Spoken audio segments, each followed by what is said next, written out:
Smoka gets a good jump, but I think a few of the BMWs have gone down the way, and that's Ponset making his way up in the P2 and maybe up in the P1 as he tries. Endurance type, the responsibilities of the league owner is real, but what's real is this battle is like something we're gonna crash into the corner.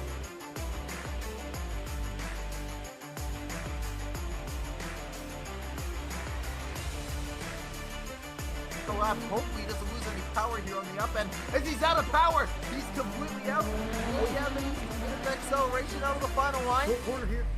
And he gets pull! He gets pull! Oh my goodness, I was not expecting that at all.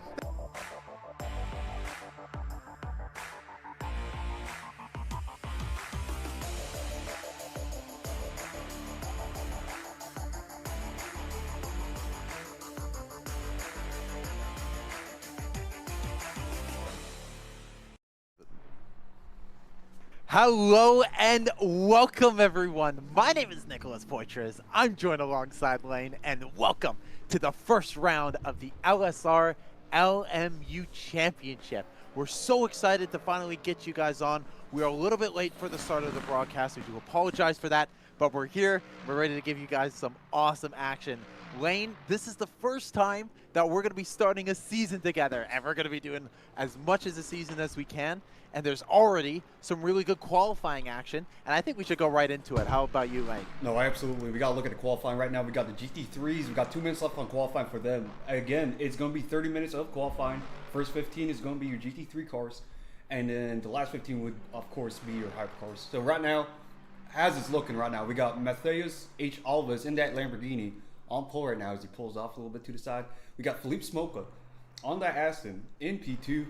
About, I want to say 4/10 away from our pole sitter Matheus Alves, and then we got Stas Obuhov. I don't know how to say that word. And then we got Jonas Bergquist and Chubenkov round out the top 5. It's looking like a pretty solid top 5 so far with 15 minutes remaining in the session. We got a lot of new faces here. And I do want to talk about some of the brand new faces that have come in. First of all, let's talk about the hypercar entry list. Joining Mendoza in the Aston Martin is Muncher in the 007 car. Welcome into that car. In the 4, 5, and 6, Jamie Mungate, who was in the BMW last year, he's moved over and signed with Porsche in the offseason. And it's great to see him making his way over to the Porsche. Thomas Dickin is also staying in the number 6 car, but Bailey Harrison joining in the car number 4 to make it a 3-driver lineup in the Porsche camp. We got 2 Toyotas in the Toyota GR010 Gazoo Racing. We have Pyronian, aka Kyle Welling, in the car, along with Sleepy Dog in the 8 car.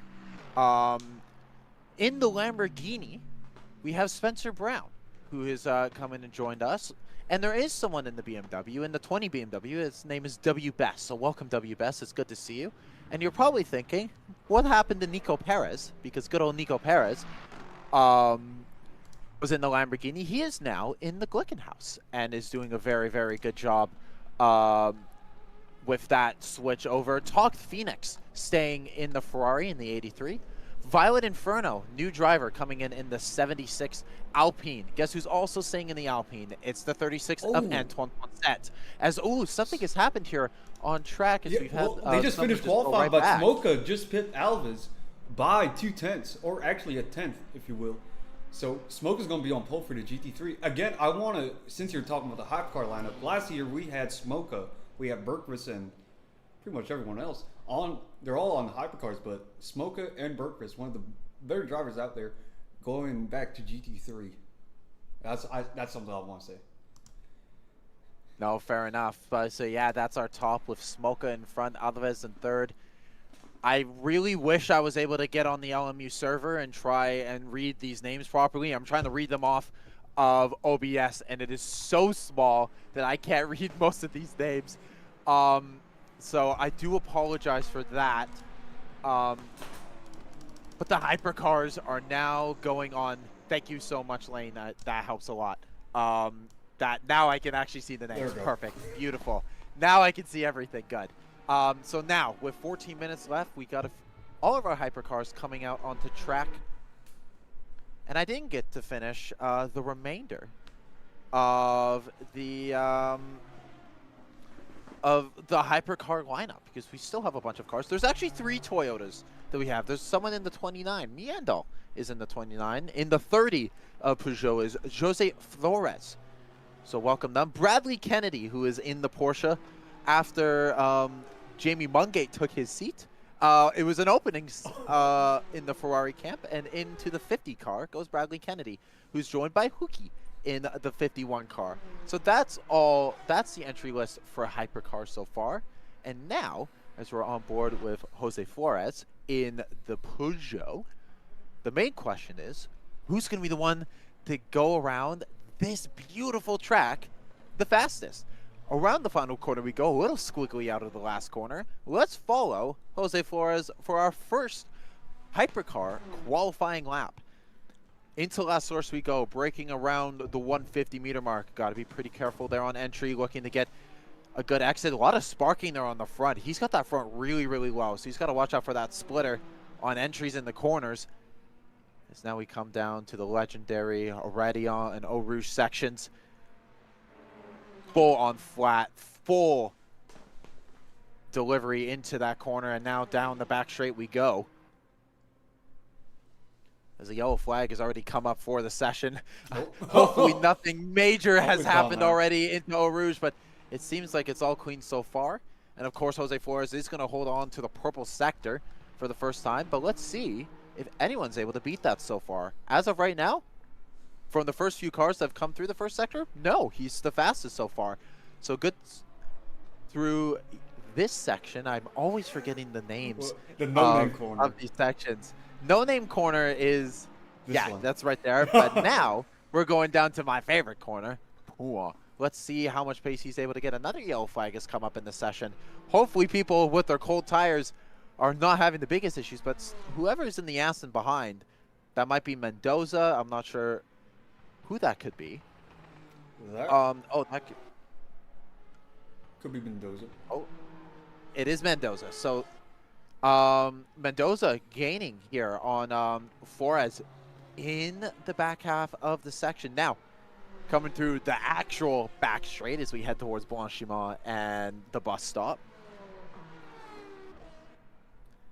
It's still purple in the middle sector. So even though that Aston's gaining, or maybe it's not an accurate time, we'll have to see. Maybe the Aston's cut, and that's why we're not seeing the time on the board right now as we come into the bus stop.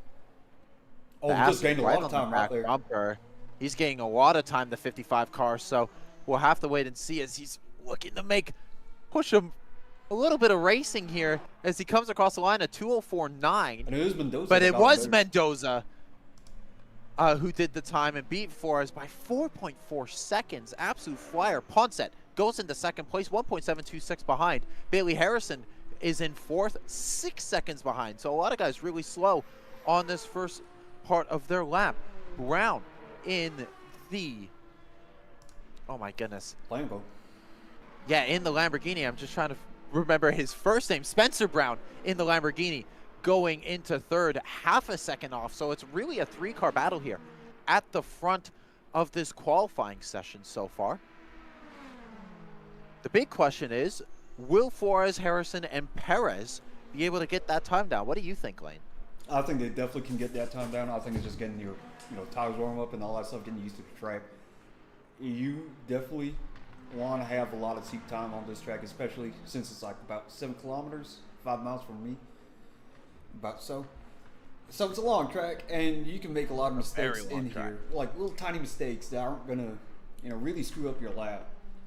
But it's a hard track. I'm just gonna say it straight. It's a hard track. The thing is that so many of us love to watch, and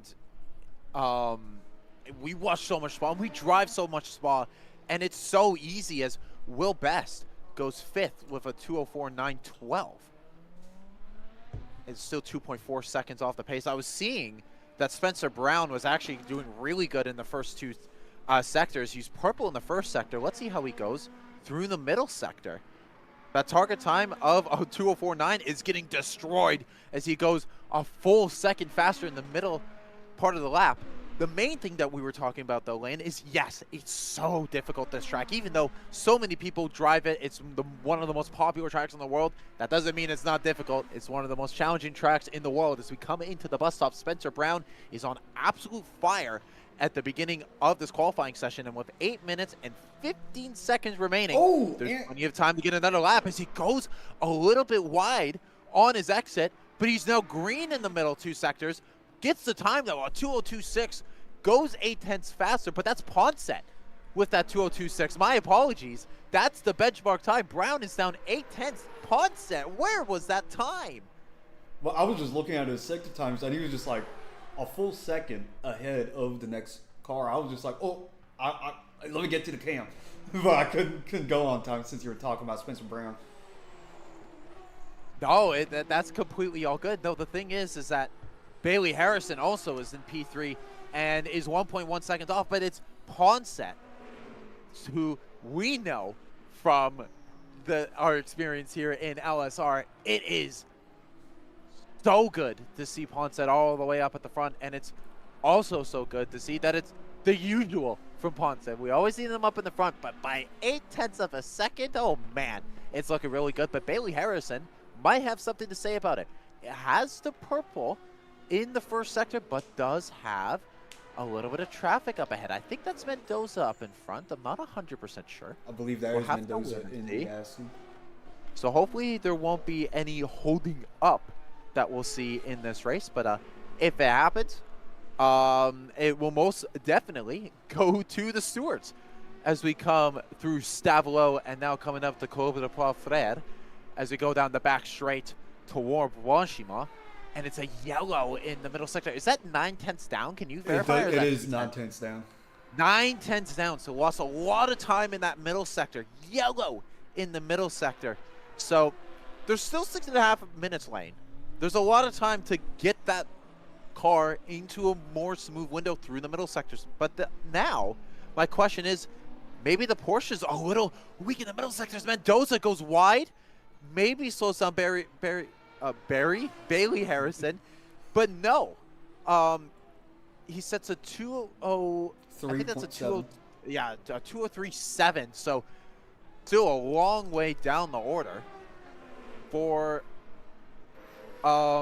Bailey Harrison as he comes through Eau Rouge and Radion now, looking to try to get another flyer. He does have the benefit of the slipstream in front. This could be really useful for this qualifying session, but it's still Ponset up in front. Harrison Brown in second, Bailey Harrison in third, Alex Drury in fourth. It's good to see Alex Drury in this race.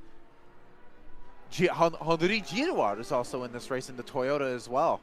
Great to see them back. And we do have one Cadillac, Lane. We were talking about there might have not been a Cadillac. We got a Cadillac? Yes, we got one. It's the Lucia. Jonah. Well, my boy. Our goat Jonah is in the caddy representing. Team America right here. You got to get that American spirit up. You got to. I know. Hype up the crowd. Come on. And look at this. Tucky has gone into second place, but still 0.6 of a second down. We don't know what car it is because it's loaded in a little bit late, which is absolutely That was just a real fast Porsche right there. It is a very fast Porsche right there.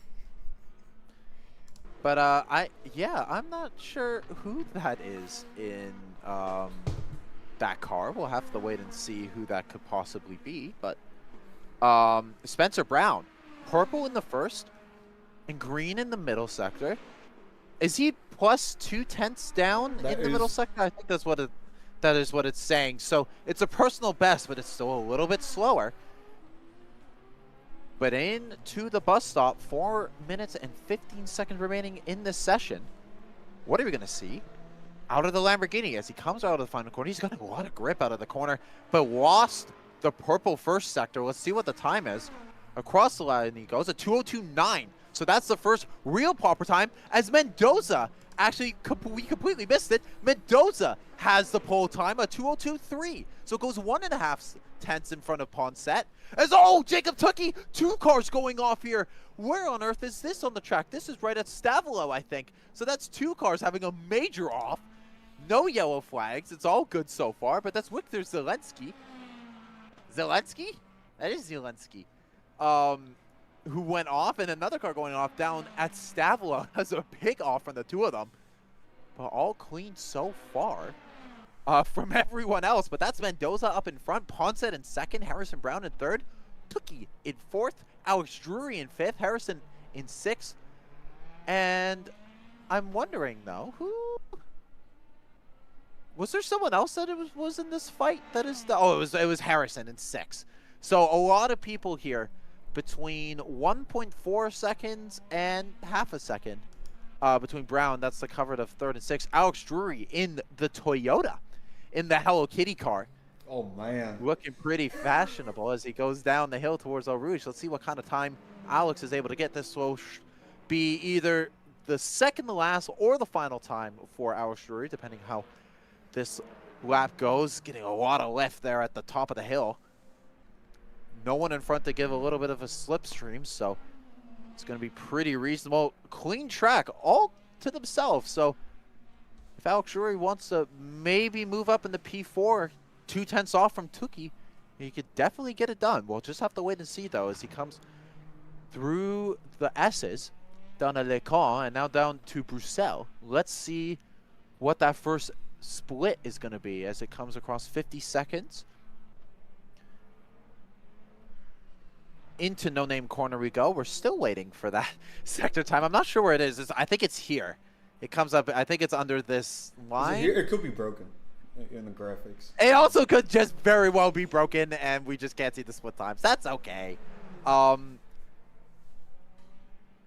it seems like they're on a pretty decent lap. Let's see who else could be on, as a yellow flag is out on the track. As Bailey Harrison is going through to start their lap. I'm curious if Mendoza is out trying to beat their lap, or also if Antoine Ponset is out. Lap. So they're doing their out lap right now. Ponset is now currently in the pits. Probably happy with his lap time, but not P1. There's Mendoza out here trying to protect that pole position. Yeah, no, Mendoza, he's got it. I'd be very surprised if the Lamborghini of Brown or Tukey or Flores or anyone else is really going to be able to compete there. Another yellow flag coming out as we have a minute remaining in the session, but the main thing is that we're really seeing how good this Valkyrie is at Spa. I remember last year, I posted about it on the Nicholas Boitros Motorsport Instagram channel. Go follow them. Shameless plug. As a yellow in the first sector. So this lap is done. It won't really matter. So it looks like, unless we see an absolute flyer from Harrison Brown in the Lamborghini, who's down 2 tenths, it looks like Mendoza is going to get our first pole of the season so far in LMU. As Alex Drury does set a green first sector. So they were on their out lap last time. That's why we didn't see anything. So makes sense. They're down 2 tenths on Mendoza in the first sector. The main thing is what can these cars do in the middle sector? It's showing that the Valkyrie, it has the top end speed. I remember this from Spa last year when we had Jarvis here as my co-commentator. The Aston was just flying through a lot of those sections. The main thing is how much faster is it than everyone else? It seems like Ponset and Mendoza have really figured it out in the middle sector. As, look at this, Alex Drury is just calling it a day. Not going to improve on his time. He was green in the first sector. He could have very well pushed it, but just decided not to. Maybe didn't have enough fuel. Maybe didn't. I'm not sure. We'll have to wait and see. But the main thing is Nico Perez is also coming into the pits, and that is our qualifying session. All done and does it. Antonio Mendoza in the Aston Martin is our pole man with a 2:02.335. Antoine Ponset, the only major challenger, with being 1.5 tenths away. Harrison Brown in the Lamborghini, followed by Tukey in fourth. Flores in 5th, Alex Drury in 6th, Bradley Harrison in 7th. As we have an hour and a half before the race starts, a minute and 30 before the race starts. Lane, let's go to Cam's here for a moment. Why, as we got a little bit of time here, you know, with this qualifying session, and we completely missed the GT3s. Yeah, so there's going to be a lot of learning and a lot of stuff that we're going to have to figure out. So we do apologize for that, and we will totally get on. We're going to be paying as much attention to the GT3s as possible because from the minor glimpses that we got, it was looking pretty exciting. But Lane, who do you think is going to win it? All right, real quick predictions. I think I gotta go by boy Ponset. I think he's gonna pip him off the line, and I think he's just gonna have that consistent pace to keep P1. Again, 90 minutes of racing. And for GT3s, ooh man, I gotta go for the new boy Alves, Mateus Alves. He really impressed me in that preseason race. He was very good. He beat Bergqvist in the. I think Bergqvist tried to do an alternate strategy in that race, but you gotta watch out for Philippe Smoke as well, our pole man in that Aston Martin. I agree with you. I think I'm going to have to go with Smolka. My dark horse, though, is Bergqvist. I love Bergqvist in the GT3s, which, by the way, yeah, Bergqvist is no longer in the hypercar class. Same with Smolka as well. We're going down into the GT3s, and he's in that Mustang. So I'm going to go, yeah, let's go right back to the races. They're about to get underway. Let's go look at the hypercars as they start to move away. I think Mendoza's going to win. The Valkyrie is so good on top speed in this game and at this track. I don't see why not. I don't see why he could not go for it. In the GT3s, I'm going to go for Bergqvist. I think Bergqvist might be the one to get it done. Smolka on pole. We know how fast on a one-lap pace Smolka is, but can the race pace hold up? We'll have to find out. My name is Nicholas Poitras. I'm joining alongside Lane, and welcome to the first round of the LMU LSR World Championship as we're about to get underway for the Spa 1 hour and 30. Mendoza on the inside, Antoine Ponset on the outside. Who's going to lead them into La Source? Green flag. And it's a green flag here at Spa. Mendoza getting the jump and getting the lead into turn 1. Ponset trying to go the long way around the outside. Is he able to get it done? Oh, he actually is able to get it done. Around the outside he goes. As you said it, Lane. Ponset immediately getting the jump onto Mendoza. Brown immediately on the defense from Tucky in the Ferrari. But it's all clean so far from our hypercars as we go through Eau Rouge. Now, let's go check the OMGT3 battle as we go through the start. Alves leading us. Alves getting a spin at the top of Eau Rouge, and everyone having to take evasive action as wow, a major off, and someone else going off. That's Alex Drury in the Toyota, in the Hello Kitty Toyota, also going off, but that's in front Smolka. So leading, and that's Jonah DeLucia also having an issue in the Cadillac. So a lot of people having issues at the top of Eau Rouge. The 8 Toyota also having it. Lots of yellow flags. Smolka in the lead. Obuhov in second in the Ford, Trubenkov in the Lexus in third, Bergqvist in fourth, Ursoya in fifth. What a chaotic start. That's the scariest place to lose it at the top of Radion right away. Let's go back to the lead of hypercars as Ponset still leading with Mendoza chasing right behind. That's Flores, who's now jumped Harrison and has moved up into P4.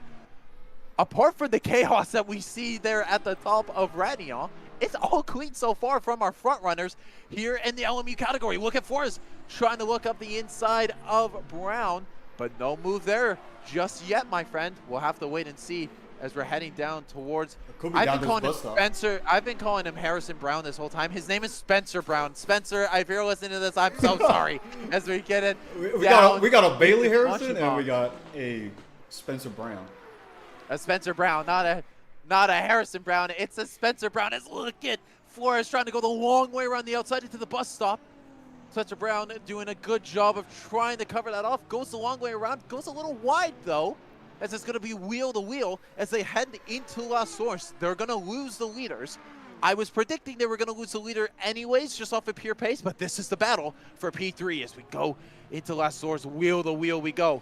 Now, down towards Eau Rouge, who is going to have the guts to get the move off as Flores is going to go single file and just going to wait and get it down into Le Camp and down the Camel Straight as he's got a really good run in the Peugeot. He's going to slip to the outside of the corner. He's going to go the long way around. He'll get the inside as look at this, Mendoza and Ponset going for a bit of a tussle into Le Camp, but no move so far as Spencer Brown able to hold off from Flores. All clean so far between those guys up in front. Estroy has gone past Bergvis and up into P4 in the LMGT3 category. So it's all clean so far from the top 5. A little bit of battling, but Smoka in the Aston Martin, as you predicted, Lane, he's just pulling away. 2.2 seconds up in front. The Aston is flying.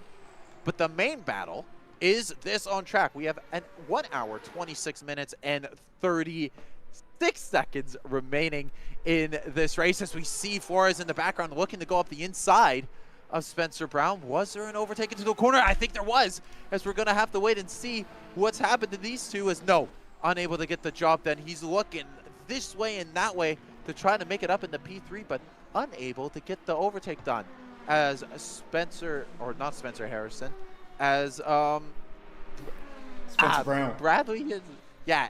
Oh my goodness. Bailey Harrison. Bailey Harrison. I don't know why I'm being so bad with the names. I gotta focus on the battle on track. Flores trying to go up the inside, and Blanchimont gets the move done and moves up onto Spencer Brown, moves up into P3, gets the job done. And now I'm curious to see, can the Peugeot hunt down these two? As look at this, Mendoza and Ponset getting the battle done, and Mendoza getting the move and moving back into P1, but this battle for P3 is not done whatsoever. Spencer Brown trying to go around the long way on the outside on Flores, unable to get the move done, or does he? He's got a bit of a drive, but here it comes. Down we go into Eau Rouge. Who is going to yield into Eau Rouge? It's going to be Flores. He's going to be the one to yield and give up, but I don't think we're done just yet. And look at the battle in the background. From first to second, third, the fourth, fifth, to sixth, everyone's fighting here in the hypercar category. Great battling here so far as Mendoza is cleared up in front. Batuki trying to go around the outside of Harrison, but unable to do so. Harrison's able to go around the outside, gets the job done on the 499P. Oh my God, Lane. This is the first 5 minutes of the race. Calm down, guys. I'm running out of breath. Calm down, you guys, as he's trying to fight into Bruxelles, unable to get the job done. Man, oh man. Lane, I might have to give it over to you in a moment, the way this is going. This is insane racing that we're having here in the first 5 minutes of this race. I need you guys to calm down, though, because we got a lot of racing. The yellow flag has come up as we see a bit of a battle here for, I'm not sure which position this is going to be for P3. This is for P3. This is Bergvis, who's moving up in the Mustang, gets the move done on Trubenkov in the Lexus. And now we have saw a train. That's a train right there. We do have a bit of a train. There's a little bit of a train with the Lexus, the BMW, and the Huracan is up the inside. Is there a move there? Nope. He's going to get shut off by the GT3. That's going to be Alves losing a lot of positions in that start, having that little bit of a incident up in Eau Rouge. I don't know how to say that word. Eau Rouge? Eau Rouge. I can't say that. Yes, you can. Yes, you can. More yellow flags still out on the track, but the main thing is this battle that we're seeing here between the Huracan and the BMW is up the inside. Goes the Huracan. Did he overshoot it? Nope. The BMW kind of just let him through there. And up, I believe that's the battle for P7 in class. The battle in P6 in class so far between these two. Great little battle here in LMGT3 so far. It's got 1 hour and 23 minutes remaining in this race. Mendoza still in the lead with Ponset in second, Flores in third. Flores not gaining at all on these top guys. So we'll have to wait and see what happens to them. That's Mateus Alves fighting is either Azroy or Pavel T into the bus stop. He's trying to go the long way around the outside. Is he able to get the move done? Yes, he does. A great little move from the Huracan, or does he? No, he doesn't. He had to hold him up. The Lexus goes the long way around the outside, and this battle is done as a Corvette in the background spins around. Who is that? That was I would like Amiya. to know who that is. Who was it again? Amiya S. Amiya S in the 81 Corvette.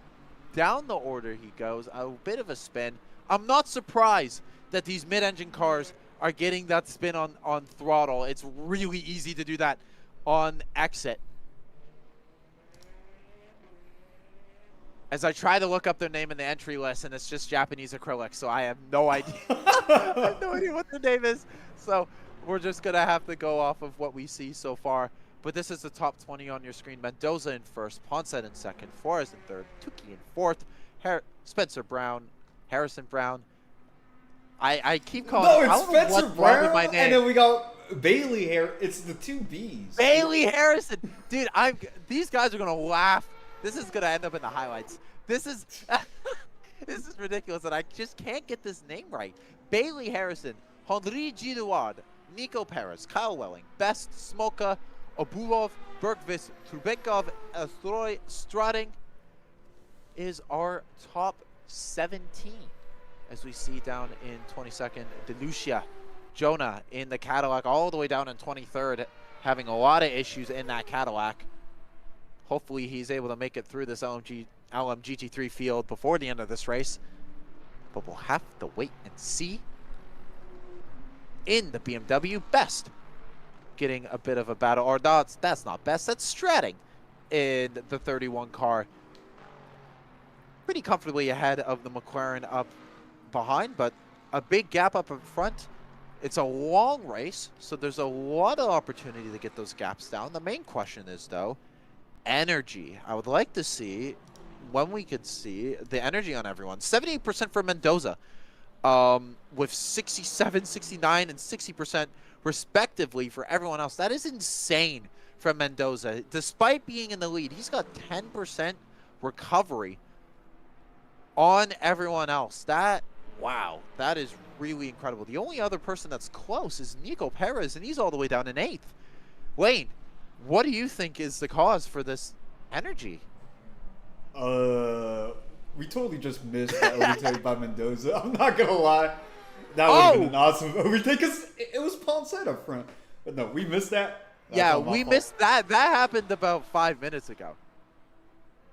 That overtake happened a long time ago. It happened a long time ago. Maybe it's just this car is a lot more slippy in the air. You know, air is basically just, you can't, like fluid, if you think about it. I learned that in my gardening class. In your gardening class, yep. Or you could just be using a lot more energy. You just got a richer kind of feel in there. I don't know. It kind of does, but you can really see, though, that whatever's happening, whatever the strategy is for Mendoza, it's working, and it's working incredibly at the beginning of this stint. So we'll have to wait and see what happens at the later part of the strategy, but so far, Mendoza, he might only be a second in front of Ponset, but I feel like strategically, this is about a 5-second gap at the back end of this race. As we see, Tukey right on the back bumper, or it's not Tukey. It is the back Tukey. bumper. It's Brown on the back bumper of Tukey as he looks to the inside, as he tries to go into Lake Holm. It's going to be wheel to wheel between these two. This is for 4th position. The two Italian manufacturers going at it. Tukey going the long way around as Spencer Brown trying to switch it up. Can he go the long way around? Oh, they the touch! Oh, the two Italians come together. The pot boils over, and Tukey goes down the order. Watch out, And Zelensky. gets passed by the Glickenhaus. Oh man, it was looking a little too good and a little too spicy for the two Italian manufacturers, and it's the Lamborghini that won that battle. Crazy little action here as we go down into Bruxelles. But into Pouin goes Spencer Brown. He's got a very comfortable lead in front of Zelensky in the Glickenhaus in 5th. So it is pretty comfortable as we see Luki immediately trying to go for the attack. And that's what happens when you go for the attack. You send it into the bin, and that is the 499P's day done. Wow, that is such a shame to just see the race fall apart that quickly into Compass in turn 13, but that is the 499P's day done. What a shame, because it was looking so good for the Ferrari to at least recover and get that top 5, but when trying to recover back that position, just lost it on the inside there. Just got loose trying to get on the inside, trying to find a gap that didn't exist, and out of the race they go. Lane, I think you and I both have experiences of our races just crumbling down when something just doesn't go our way. It happens a lot, and it's entirely mental. When you see that stuff happening, it's purely mental. It's, oh, look at this. This is some traffic. This is mega for the lead of the race at the top of Raidillon. A major liftoff for Mendoza. It's going to leave Ponset to try to go for it. Wheel to wheel they go as they head into L'Écran. Through 7, 8, and 9 they go. Mendoza still having the inside. Will Ponset go the long way around the outside? No. Unable to get the job done. These two are so close, and immediately we're seeing the issue of traffic here at Spa. I was going to say here at LSR, but in the first race of LSR, we're seeing the first bit of traffic this season, and almost immediately it played dividend for Ponset as he almost got the overtake on the Mendoza, but right on the back bumper immediately they go, and this battle isn't done. But again, back to what we were talking about with mind games, it's so easy for your race to just fall apart after one instance. You got to be so headstrong to not let that happen. And you could see with the 499P, they just got impatient, wanted to pass the Glickenhaus immediately, and the race just ended. No, absolutely. It's all mental at that point, right? Where you're just like so frustrated at yourself in that cockpit where you're just like, I gotta get back. I gotta get back to my position. Like, man, at that point, it was like, what, an hour and 16? A gosh dang hour and 16 minutes left to race. You got the whole thing. He could have won that, but, you know, you always got to stay cool in that cockpit. You got to try your best to stay as cool as a cucumber, but sometimes it gets very heated, as it's getting heated right now between Ponset and Mendoza. Ponset looking to the outside, to the bus stop, trying to let Mendoza know that, hey, I'm going to go for an overtake if it's there, but no opportunity just yet for the Alpine as he's looking into La Source. This could be a pretty popular win for the Belgian crowd. I don't know how the Belgians feel about the French, but they speak the same language, so I think they'd be decently happy. I think you got like the 3 people that live in Belgium really angry. The 3 people that are coming here, and they're going to be very happy. And there's one person per each sector. So there's one person at Eau Rouge, one at Poulan, and one at Blanchimont. Yeah, they're all just watching it. But now, let's try to focus on this battle. Mendoza weaving this way and that way. Ponset trying to go to the outside. Is he trying to force a move the long way around the outside? He's going to try it. But is there a move there? Don't crash, you guys. It's all clean so far. There's no move for the 36 car. Ponset really wanting to get this move done and done now. He thinks he's got the pace to win this race, and he just wants to get it over and done with. But Mendoza is like, nope. I'm going to hold you down. I'm going to hold you for as long as you can. The thing is that Mendoza has the benefit. He could probably go an extra lap on his stint if he wants to because of the energy. Unless he's starting to push the energy now. Maybe because of the recent events. Wow, that's a big holdup for Ponset. That's not what you want to see. If you're a fan of that 36 car, he lost a considerable amount of time. I think he's about 3 car lengths back. But the thing is looking right in front of Mendoza. He's going to get backed up again. The key about getting through traffic is the timing. It's all about timing your moves, when to get it done and where to get it done. And the main thing we're seeing, that's a good move for Ponset. He's not going to lose a lot of time. Someone going really wide. That's a multiple amount of people going wide through this, as you can kind of see now. Ponset getting a little bit closer. Mendoza not having the time of his life getting through the GT3 field. The good news, though, is that he's coming up to the 2nd place Mustang. So he's only got 1 more car to worry about after Philippe Smoka. But look at Mendoza getting held up into La Source. This could be a move into La Source. Sorry, at the bus stop he got held up. There could be a move into La Source, but I don't think there is. Mendoza able to get the jump on the Mustang and is able to get away from Ponset for now. But again, there's a long race ahead. There's a lot of time for Ponset to go after that race win. But with 5.2 seconds separating 2nd and 3rd, this is a 1v1 for the win between Mendoza and Ponset. The question is, who's going to win that battle? The thing is, though, You said it was Ponce. I think it's Mendoza, and I like that. We'll take I that like bet. that. I like that. We're split. We will take that bet and we will take it to the casino and have fun with it. Smoka, however, is just dominating in the LMGT3 field. As we see, he's right in front, just 7.5 seconds in front of Obuhov in the Mustang. It is insane as you see the Heart of Racing 27 car just flying away in the front of the category, unless Smoka makes a mega error in the back half of this race. I do not see how he doesn't win this from whites to flag. I did not expect such a dominant showing from Philippe Smoka, but here he is, just flying away in the Aston Martin. As we see the battle here for third between Bergqvist and Trubenkov. The Lexus and the Mustang still having a bit of a tussle here on track, as Jonah DeLucia in the Cadillac is in the middle of these two, trying to get out of their ways. Oh, he's just getting held up right here.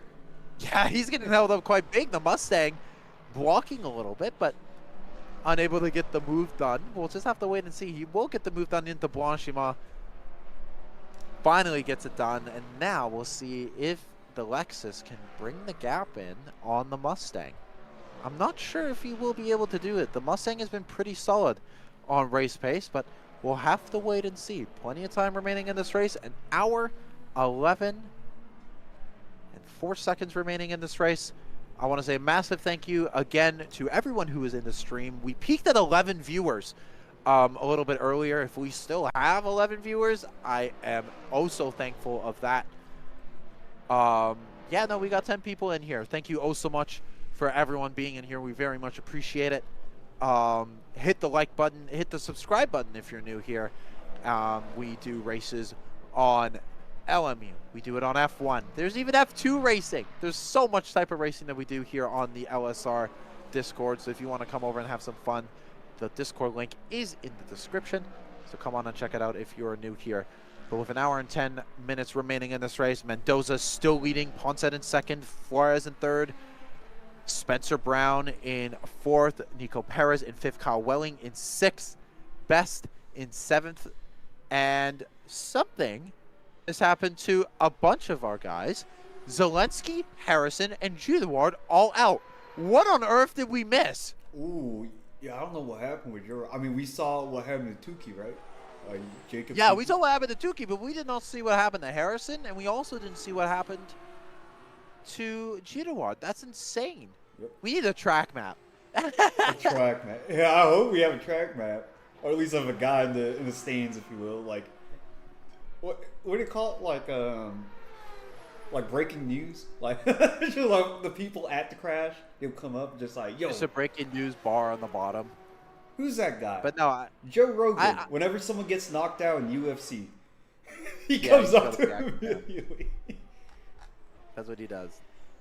But the main thing, as we see in this battle up here in the front, is that Ponce is a little bit loose. You can tell he's pushing now. The main thing is, I am wondering about how long they'll be able to go for the remainder of this stint. I think they have about 25 minutes remaining, as there's 60% compared to 50% from Mendoza to Ponce. So it's a whole 9% offset.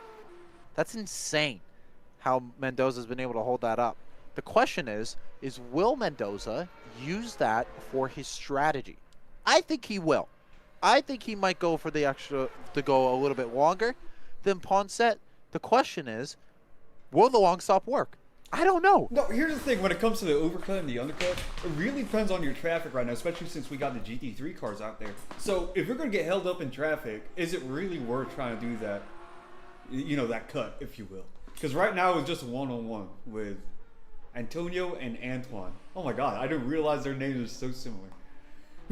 They are pretty. Yeah, that the battle of the ants as they're going down towards Poumon. I do believe that Mendoza, he could either do whatever he doesn't do, or he could just match him on the pit. The problem is that he's in front, so he won't know when Ponce's going to pit, unless he lets Ponce by and just goes in the pit at the same time. He has a shorter stop, because he has less energy to put into his tank. So if you're in Mendoza's camp, and if you're Mendoza, I would actually be thinking of letting Ponset by and going for a pit and just getting the shorter stop. What do you think about that? Well, I would say that's a real tricky. I usually let the race engineers think of that. I don't like thinking. I have a set thing. I'm gonna pit. Whenever I'm sim racing or whatever, I'm gonna be like, I'm gonna pit on this lap, and I'm not gonna change it unless there's a full course yellow or something like that, or you have the safety car out or the pace car, and you kind of just like play it by ear. But at the same time, I wouldn't do that strategy. I would have a set strategy. Like you probably thought of like, okay, I'm gonna pit on 4 to 5 minutes left on the race, or something like that. I would keep that strategy right now if I was in Mendoza's camp. But for Ponset, he could be a lot more reactive, so he got a lot of play in that in his strategy as well. Yeah, I couldn't agree with you more on that, Lane. I got looking through the gaps and looking through everything. I mean, here's the thing. Let's be real. Do we have our own race engineers? No, we don't. Well, I do. And they don't either. But the main thing is look at this little battle here for P3. You got the voices in your head. I got the voices in my head. That's Drew Benkoff trying to go down into the bus stop.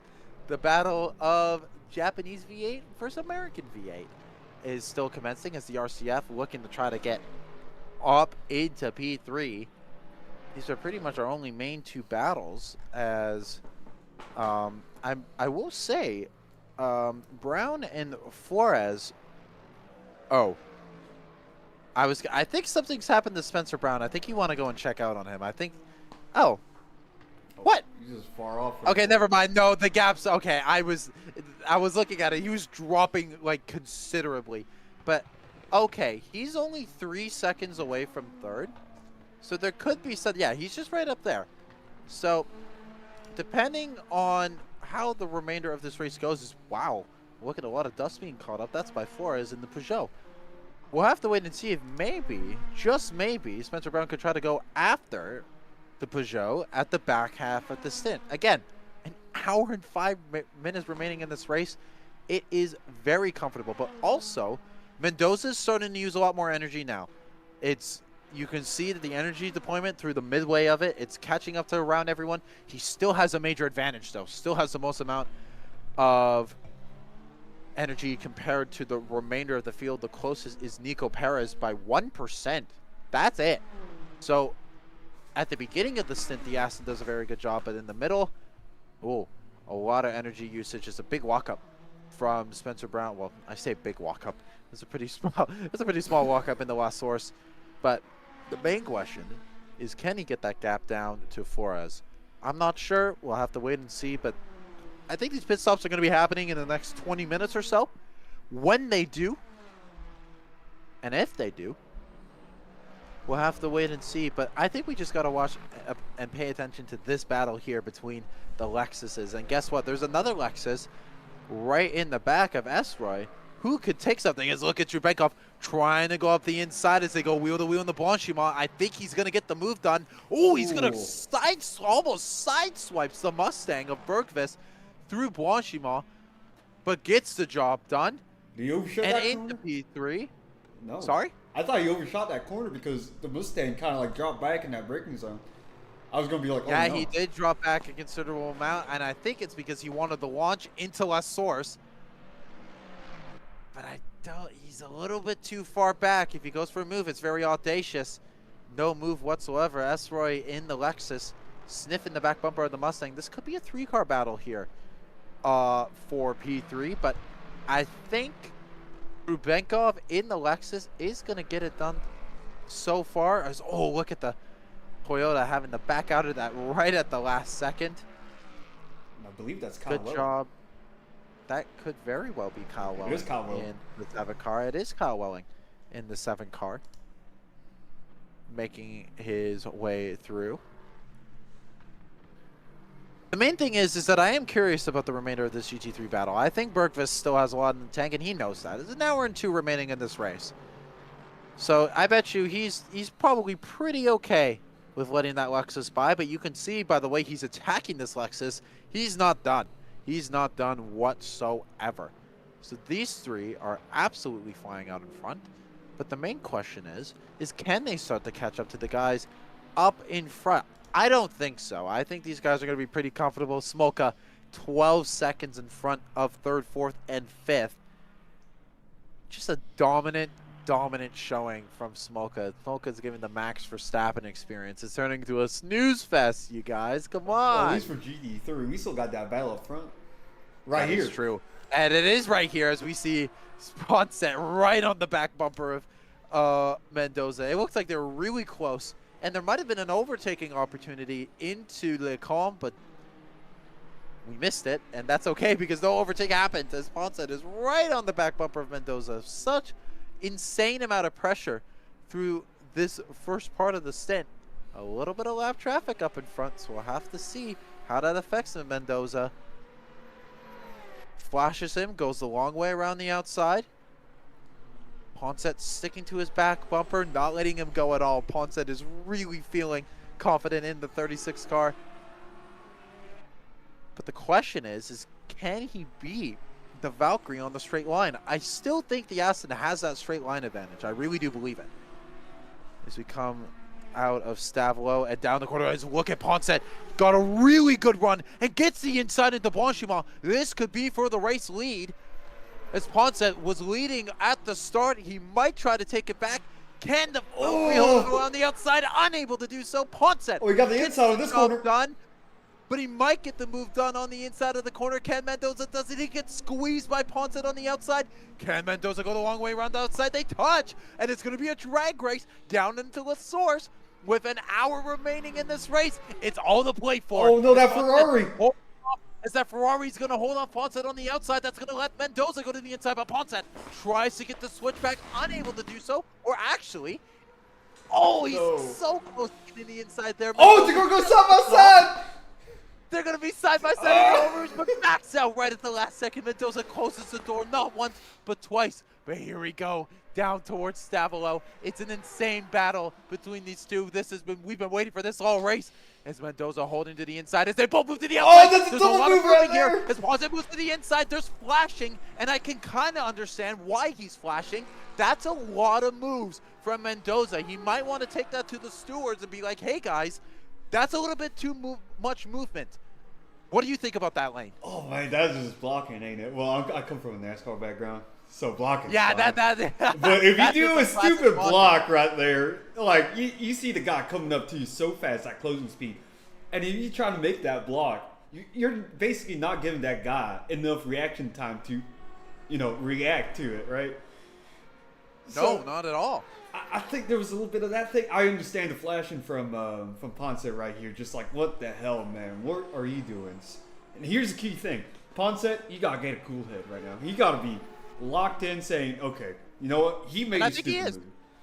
I think so, too. I think he's locked in now. I think he's calmed down. I think Ponset is just going to reset here. I think he's got that gap of about 7/10.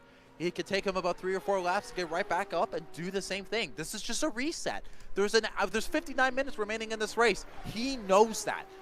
So you can have the battling, you can do all the stuff, but yeah, lots of weaving from Mendoza, really close between the two. That would have been crazy if those two crashed out, as we see the BMW slowing them down. This is pretty good for Mendoza as he's getting held up by the BMW. Ponset not happy with the last 2 minutes of this race. Man, oh man, it's a big walk up there from Ponset. Yeah, you can start to see the frustration might start to be getting to him a little bit here. But as they have 30%, yeah, the 31% and 39% respectively. So Ponset used a lot of energy in that stint, and Mendoza gains the advantage of the energy again. So now, because we were talking about it before, I think it went down to about 5% difference at one time before they started battling. Now it's up to 9%. Now that Mendoza has this gap, again, I still think he could go long.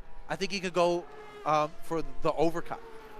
But we'll have to wait and see. It's so interesting how this is playing out.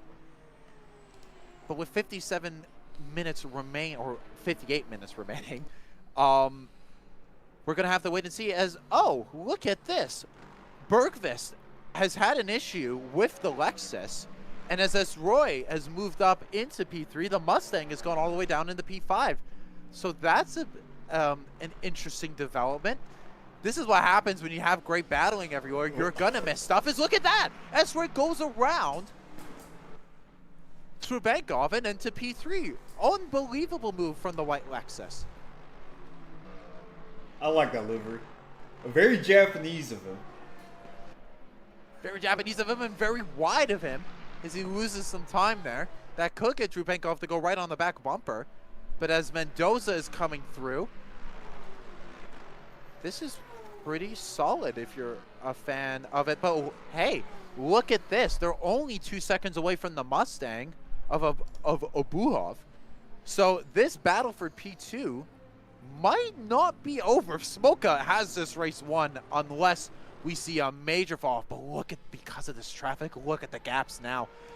1.6 seconds between Mendoza and Ponset. Mendoza is very happy. Ponset, yeah, unable to get the move done. He's going to wait to get it done.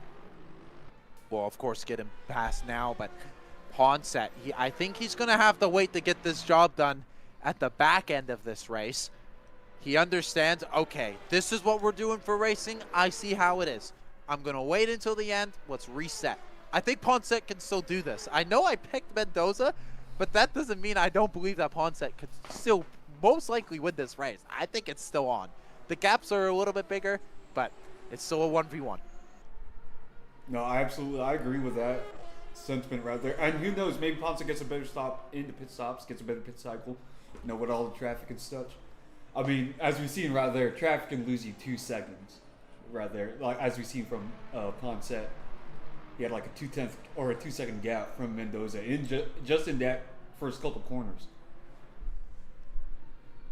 Very much looks like it. Let's go back to the LMGT3 battle. It looks like Trubenkov and Esroy are really close on track, or, well, I thought they were. They're under a second, but not too bad. But you can see, though, they are catching the Ford in front. So it looks like the Fords are really good at the start of their stint, but they fall off on pace. The Lexuses take over at the back end of the stint, and you can see them charging out of Buhov, looking to make this a Lexus 2-3. I was not expecting this. This is really interesting development in the tire deg situation for these guys. I think they're going to be going into pits, I would guess, about 10 to 15 minutes from now. But wow, it's really surprising to see the drop-off of the Mustangs as he goes wide on the exit. That's going to leave the Lexuses just a little bit more time to cut closer. I don't think this is a matter of if lane. I think this is a matter of when this overtake is going to get done. And this overtake for P2 is going to be done. These Lexuses are flying as they're coming down in towards the bus stop. Abulov, Esroy, and Trubenkov. Oh, he goes wide. Three of them he goes wide. The Mustang overshooting. Is he going to block the Lexus on there? Nope, he's going to give the position done. And into P2 goes Esroy in the white Lexus. And up into P4 goes Trubenkov, or up into P3, sorry, goes Trubenkov as the Mustang looks up the inside in the last source. It would have been pretty bold to make a move there after just having issues with the brakes. Bergqvist still a little bit behind there in P5. But the Lexuses absolutely dominant, absolutely dominant on the back end of the stint. Did not expect this whatsoever. Agreed. But the Lexuses, is it Lexi or Lexuses? I don't know. The Lexuses. It's not Lexi. It's not like a pre-I. No, it ain't no Lexi. Nope. Excuse me, just getting some water as I'm getting cotton-mouthed from all the yapping.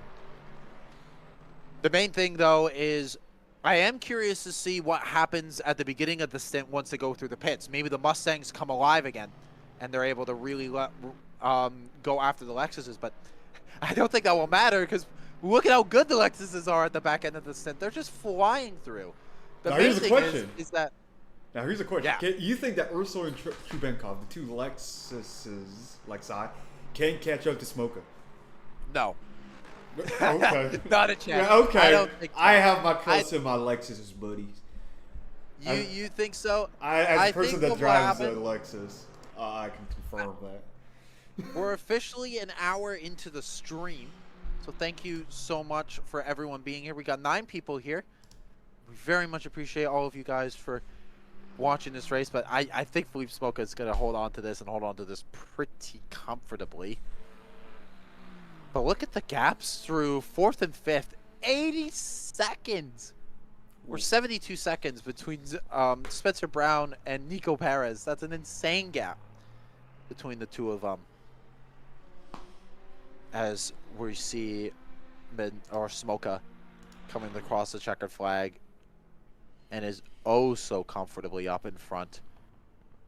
But here's the overall lead. Mendoza still in the lead after losing it, then retaking it on lap 1. Ponset in second, really close to getting that overtake done on the Mendoza, but unable to do so, waiting his opportunity. Flores in third. We got Spencer Brown in the Lamborghini in 4th. We got Nico Perez in the Glick in 5th. Kyle Welling in 6th in the Toyota. We got Best in the BMW in 7th. And that is it for the hypercars. That's it. That's all we got. As for the LMGT3s, we got Philippe Smoka, who's up in front and is dominating up in front. We got Ustroy in 2nd. We got Trubenkov in 3rd. Obulov in 4th. Stratting in 5th. We got Shakaranov. I don't know. It's not. It's Shakiryanov. Shakira? I made that joke. I made that joke already, man. Shakiranov. We got Fernando Alonso. We got Garrison. Yeah, that is Fernando Alonso. Oh, for real? He went back to Ferrari? Yeah, he went back to Ferrari. This is what driving an Aston Martin does to you. It just does very, very sad things. We see a few yellows coming in and out, but nothing that we really have to worry about. As we're starting to see the gap slowly but surely come down up in the front. Ponset again showing that he does have the pace advantage. I wish I could see their lap times. And the thing is that I would love to show lap times, and I usually can talk about them if my LSR works. But the problem is that the graphic drivers I have to reinstall my LSR. Or my LSR. I need to reinstall my LMU lane. It sucks. I'm so upset that I have to do that. But if that's the way to fix it, that's the way to fix it. And then we can do the stream properly. And then we'll be on time. And then we don't have to worry about qualifying and all that stuff. Oh, man. Oh, man. It's ridiculous. It's so ridiculous. But it's okay. We didn't miss everything. We got into hypercar quality, which was pretty good. We also have seen the whole race. So. We got the cameras working. That's pretty good. Yeah, we got the cameras working. We got the new camera set up and everything. I know we got lane in vertical mode and me in horizontal. It looks great. We're a little stretched. But again, it looks great. No, this is how he looks like in real life. He's just that wide. Yeah, I'm just stretched. I'm just that wide. I'm that skinny and wide, guys. But the main thing, looking at Ponset, as that gap is exactly a second right now. Do you think he's going to go for it before the end of the stint? Or do you think he's just going to play the long game here? Ooh, for Mendoza? For Ponset.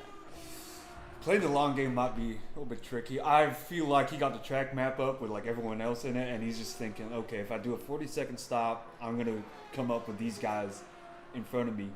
Whether it's the GT3s or lap traffic from the GTPs. LMPs. LDHs. Oh, man. GTPs. He got me there. Wow. That's GTPs. wow. Hey, man, I'm from America. We call them GTPs. Your LMDHs as we see Ponset looking up the inside. Mendoza walking up a little bit through the bus stop. My question about him going long and being patient has been answered. I think he's going to try to go for this before the pit stops. And if he does, oh, man, look at Ponset almost colliding into the back of Mendoza. That was almost the race over for the two of them. Ponset having to take evasive action right at the last second. Oh, that was so close between the two of them. Trying to use Mendoza as a break right there. Yeah, a little bit. A mega walk up there between the two of them. But, man, oh, man, all clean so far. between Clean. these two, but it's Wait, quote unquote clean. We just had it's leaving. it's clean. It's clean. There's no touch. There are no touching and nothing to worry about. It's a good battle between Mendoza oh and man. Ponce. This is a great battle. I'm curious about the energy because I think they might have less. I bet you they both have less than 25%. Yes, both have 20 and 14. So Ponce. I think they got about 3 remaining. Laps? And I think when it comes to laps, I'm going to guess that it's probably around 3 to 4. The cool thing is that once we get all the graphics and we get all the trackback stuff, which by the way, it's coming on March 31st. So for the next race on the calendar, when we go to the beautiful track of Portimao on April 11th, we will be giving a brand new graphics package for WEC.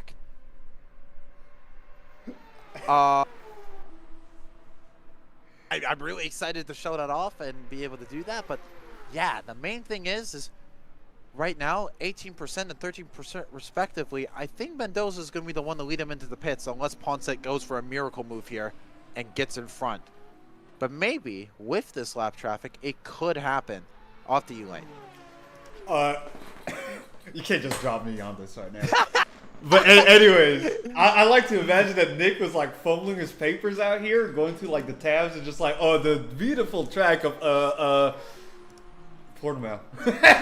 that was I died. I don't know if I have a fuck. If we had our face cams on, you just see me laughing and sad. It's real funny.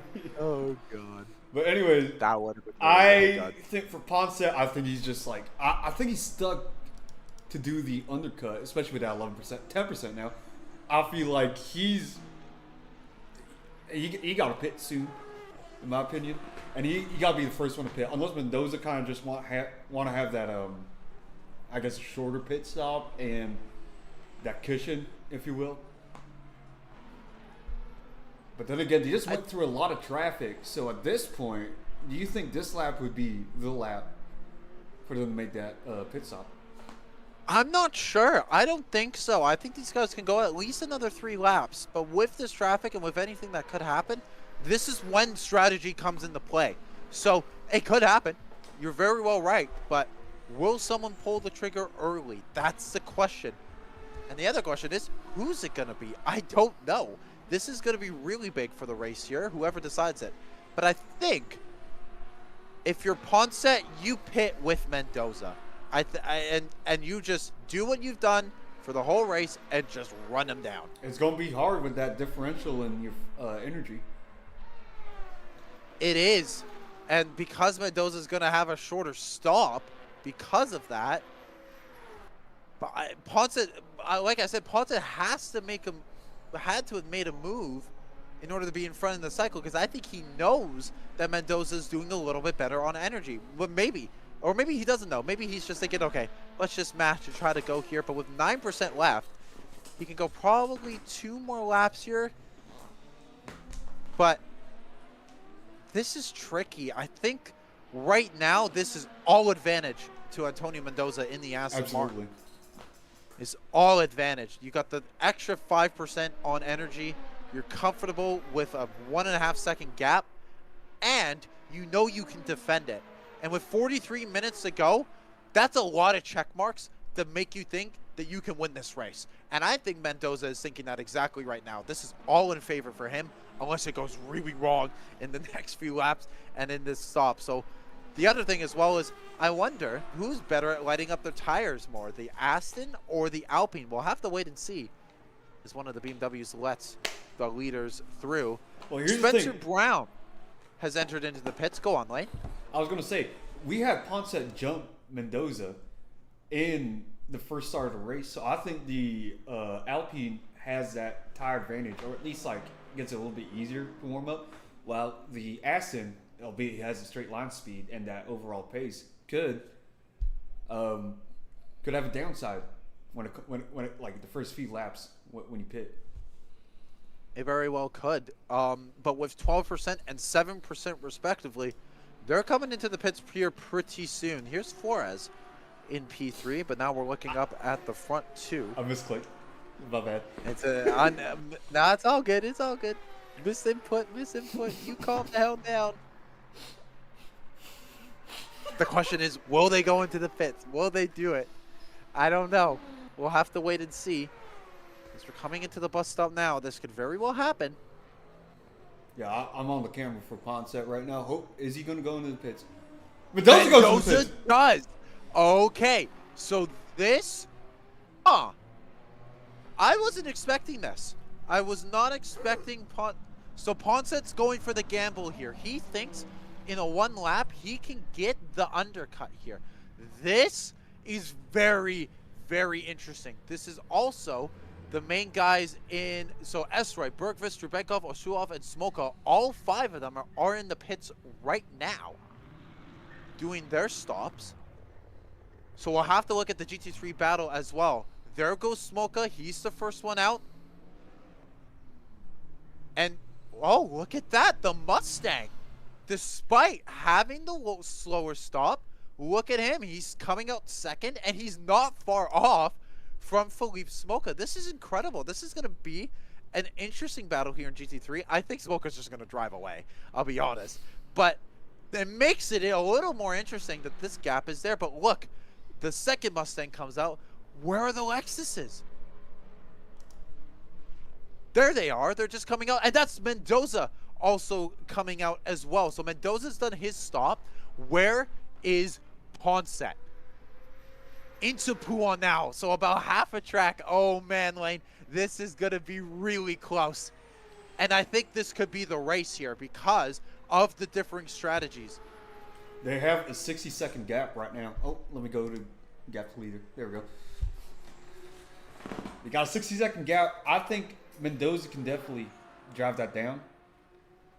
But here's the thing. Ponset, he's going to come out with cold tires and all that stuff. So, was this the right strategy for Ponset? I don't think so. I don't think this was the right thing to do. I thought that he had the confidence, excuse me, to, I'm so happy I have this new mic. I can just move it out of the way if I want to burp or something. It's great. Oh. But into the pits goes Ponset. And now, let's see where Mendoza is on track. Because here he is entering in the pool. Oh, this is going to be so close. I actually think Mendoza's going to get this. It's going to be close. Mendoza it could be a race out of the pit line. It could be a race out of the pit lane. But again, Ponset has cold tires. I think this was the wrong decision, Lane. I was thinking that it would be right that Antoine Ponset would hold on to just pit with them and just drive the gap down. This is completely different as he's coming through Stavolo and is now coming down the back straight. Let's go. Do we want to say, oh my God, Mendoza almost pushing Bergvist out of the way. He saw the gap. He's just like, get out. Yeah, get out of my way. I'm going for the win of this race because this could be for the win of the race right now. But he might get a little bit slowed there by the Aston Martin. His teammate, he's like, get out of the way. Let's see where Ponset is. Let's go on board with him. He's still in the pits. This is done. Oh, he's getting out. He's getting out now. Oh, come on, Ponset. He's so close. But I think Mendoza's going to get this. I think he's going to pass him. Yes, he does. So Mendoza we got a Mustang him on that. Ponset. No, this is done, Lane. This is a massive gap. Go to Ponset right now. Oh, yep, yeah, it's you're done. right. This is done. Oh, man, this is going to be a 5 to 6 second gap. And with 38 minutes remaining in this race, I do not know how Ponset is going to drive this gap down. That was the wrong strategy call to go for. I think he could drive it down or get closer. It's okay. I keep on saying this every goddamn stream. It's one thing to close the gap down, but it's another thing to overtake your guy. I mean, we saw with Mendoza, right? Ponset trying to make a move. But I think 10 seconds in 38 minutes, I think that's definitely possible, especially if you got traffic and you got new tires. And well, maybe not now. Maybe not after you went a little bit wide. Come on. Keep your head down. As he goes a little wide, he is having such a hard time getting these tires up. Bergvist almost getting him through Lacombe. This is insane through the three of them. He's having a bitch. He's going to bump him out of the way. The Mustang's like, get out my way. This is insane. This is not what you want if you're Ponset trying to warm up your tires. Look at him. He's struggling so much to keep it on. He's on the grass as he's trying to hold it on with Berkvis. And I know Berkvis is not liking this. Oh, by the way, Abulov has taken the lead in LMGT3. Smoka has lost it, and the Mustang is in the P3. What on earth has happened to Smoka? He must have made a massive mistake and dropped all the way down. That is the last thing you want to see. But here's the thing, though. We know Smoka has a 1-lap pace. If he can drive a 12-second gap, I think he can catch a 3-second gap. We'll have to wait and see. But man, oh man, big switch up here for the Mustang and the Aston. And Trubenkov and Esroy are completely out of this race. They're 22 and 27 seconds off respectively. That's so bizarre. Agree. I don't know what happened. Yeah, you got nothing. Right, you got nothing. I know. I was just like, oh, what happened? I'm like trying to think what could possibly happen. It could just that Smoka on cool tires got a little bit wide. Abuhav a little bit smarter on that tire. Ponset goes wide. He overshoots it. So he's losing more and more time. This is a horrible nightmare warm-up lap for Antoine Ponset. Losing so much time. That gap is now 20 seconds. As let's go up to Flores and Mendoza. He's lost 10 seconds on this opening lap. That's insane. Flores hasn't even pit yet, and he's about to get passed by Mendoza. This race is done. This is over. Unless Mendoza just has the biggest issues that we've ever seen. Ooh, Flores has 63%. He could go for the end of this race. It'd be very hard to do so. Number of stops right No, there. he hasn't stopped yet. He has not done his stop. Well, I was say on my screen it says 1. Oh, so maybe he did do a stop, and he's just he just pitted early and got on the alternate stop. So the undercut is proving to be so dominant. But I mean, yeah, this is going to be this is on track. This will be a battle for the lead, but I just can't. Ponset just throwing this, in my opinion, just throwing this race away by not pitting with Mendoza. I thought it was pretty clear to do that, but clearly not. Yeah, I think at this point, Ponset just gotta like head down, just keep on driving. I mean, he probably got a hot head in there right now, just like, why did I lock up? Why did I go wide? Why are these tires heating up like they should be as it goes a little squirrely around that corner?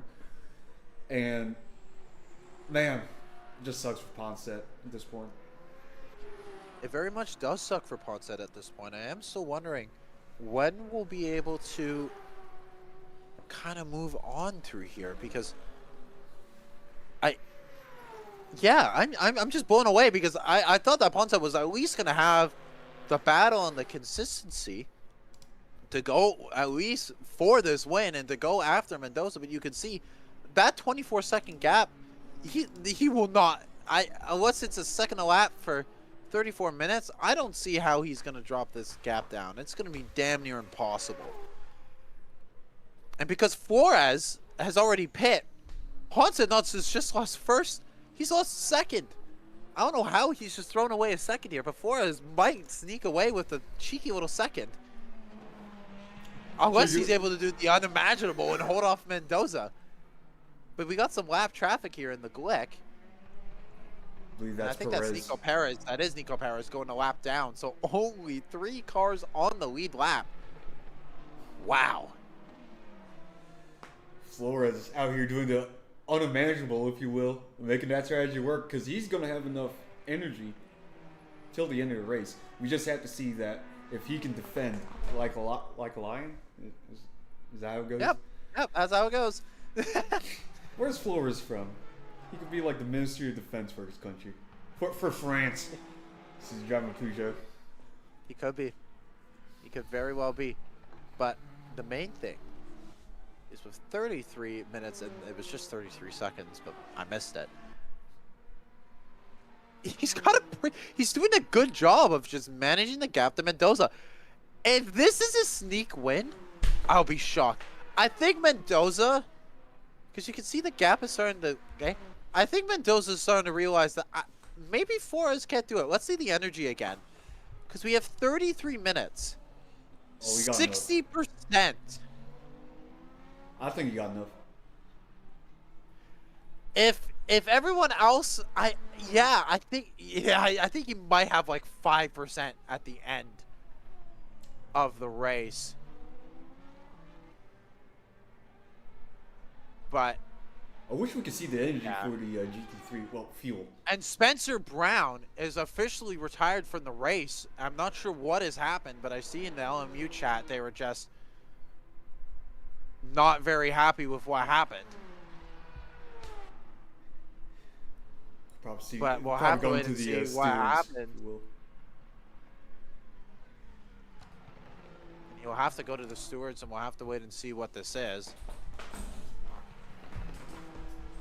It looks like Spencer Brown days is over in the Lamborghini. And up in front, as we see, hey, like I said, I knew Smolka was going to drive that gap down, and look at it. Half a second between the Bulov and Smolka in first and second. I'm curious, though, what kind of battle we're going to see here, because there's no Lexus here. I don't know how good the Aston is in the back half of the stint.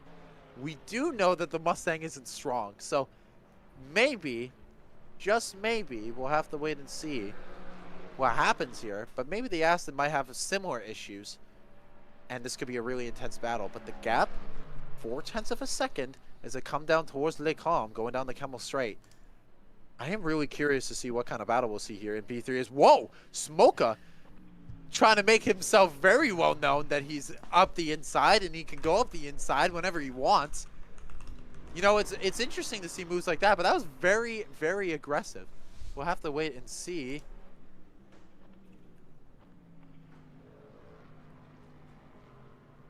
Have to wait and see what? But no, we'll have to wait and see what happened. We do know that we're trying to figure out what the what Harrison in the Lamborghini was getting so upset about. We know that he had a bad crash up at the first part of the race, but he's out of this race, so something else has happened. And I don't know what happened. So we'll have to wait and see. Have to wait and see. We could probably get that guy up on VC, do an interview, see what happened. Yeah. But surprisingly, I think that Flores is keeping that gap, 1.5 second, 2 second gap between Mendoza up in the front. As we have the battle right here for GT3, Smoker getting very racy right now, going on the outside. Just clears that gap, get a better exit on that corner, getting that top speed. And he gets the job done. Gets the job done on a Bulov and moves back up into the lead of LMG GT3. It was pretty inevitable from the pace that we saw from the Aston Martin, and back up into the lead. And I think this is just going to be clean sailing for the remainder of this half an hour. Flores and Mendoza still 1.5 seconds between the two of them. So Flores doing a great job. And apparently what happened with Spencer Brown was that he was forced into the pit lane one time, and then another incident happened at the top of Eau Rouge. So it was just a kerfuffle. And that was like our first lap, wasn't it? It was first lap, but also I think halfway through the race. I'm not sure who he was battling with. But just crazy. We'll have to wait and see what happens within the stewards, how it goes in the future. But Flores, still our leader with half an hour remaining. I don't know how, but here we are. And Flores is doing an incredible job of maintaining the pace in the Peugeot. I believe this is a new driver here, and I don't think they've raced an LSR before. This could be first race, first win for the Peugeot, which is incredible. I did not expect the Peugeot to be oh so good here, but yeah,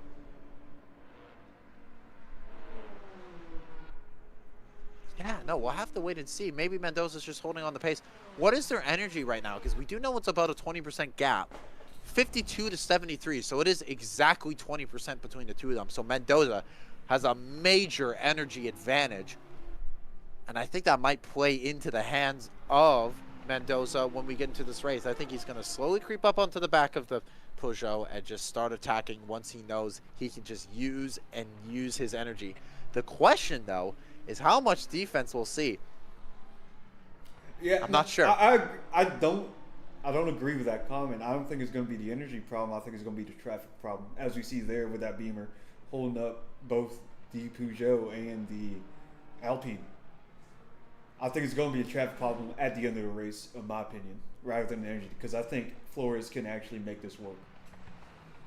Flores could. I think he could very well make this work, and he's been making it work so far for the last 15 minutes. I can't believe it. The gap's up to 2.2. He's managing the pace. I wish I could see splits, see lap times, to really see how good they're doing. But Flores in the 12 car, in my 12 car, doing an incredible job. You are not Ryan Blaney. Get that out of your head. I am Ryan Blaney. Everyone thinks I'm Ryan Blaney. You look like you're a thinner version of Ryan Blaney. We'll get that. I'm B-Tech Ryan Blaney. I'm the B-Tech. This dumb idiot right here. Sorry for the swear words.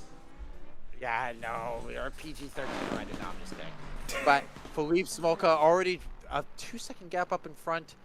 It's pretty equal between everyone else. I'm really wondering. I'm still wondering about the Lexuses and why they're what happened on that stop. It will be really interesting to try and get an interview out of them at the end of the race. But we'll probably just get our winners of the race and just leave them there. So we'll get Smolka and if it turns out to be Flores or Mendoza, whatever happens at the end of this race, we'll get someone up for the interview, and it'll be very, very exciting. So,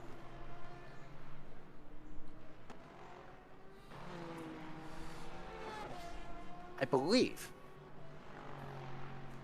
as we have 26 minutes remaining in this race, that gap now down to 1.2 seconds between Mendoza and Flores. Ponce 24 seconds off the pace. It's a 1v1 here.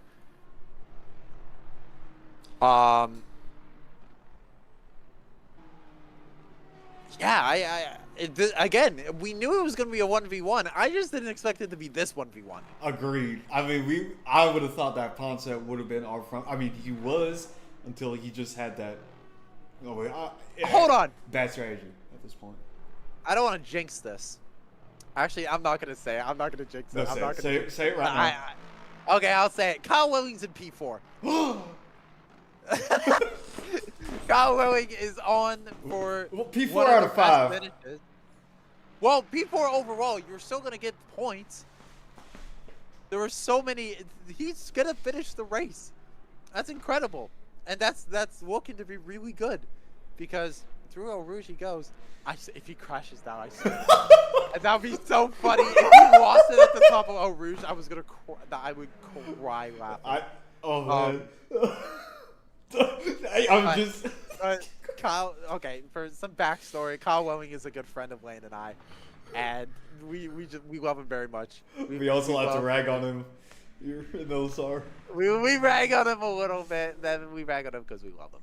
But he's in P4. Very good job from the 7 Toyota leading away in the Gazoo Racing team. That's our #1 driver there. And with 25 minutes remaining in this race, still 3 cars on the lead lap. Flores in front with Mendoza. That gap now down to exactly 1 second, which is looking pretty good if you're a fan of Mendoza, as he's trying to get through the Mustang traffic up in front. That gap is slowly but surely coming down. Again, reminder, 20% is the gap in energy, so it's all advantage Mendoza if they get into a battle. So even though Flores has track position and he has the win in the hand, he's got one hand on the trophy right now. Will he be able to get that other hand on and hold off Mendoza? I'm not sure. I'm really like, this is really interesting. No, because I really do believe that Mendoza's just holding pace and he's just slowly but surely making it up because he knows he's got the advantage. But the question is, with 23 minutes, he's been stationary at this 1.5 to 1 second gap for the last 50 minutes. Will there be anything? Maybe this is it. maybe this is the gap. You never know. That could be a possibility, but I don't have the sector time, like the last 5 laps of these drivers right now, but I do have the best time that they've done. And Jose Flores did a 2:03.5, while Antonio Mendoza did a 2:03.4. So Flores can be quick in that car, can be comparable to Antonio Mendoza. It's just that, well, right now, is he going to have that same lap time on older tires? Because again, yep, he has less fuel and he has older tires. So that's 2 things that's going against him right now. 100%. I have just seen the video of what Spencer Harrison was referring to, or Spencer Brown was referring to.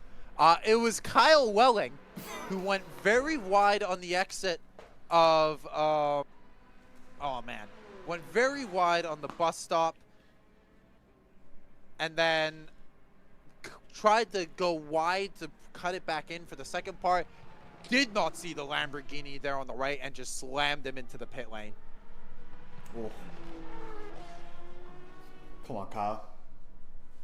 I think he was just trying to get into the pit lane and then didn't see, or yeah, it's just, that's rough. That's rough. That is very rough to see from Kyle Welling, but we'll see with penalties and everything if he's able to hold on to the P4.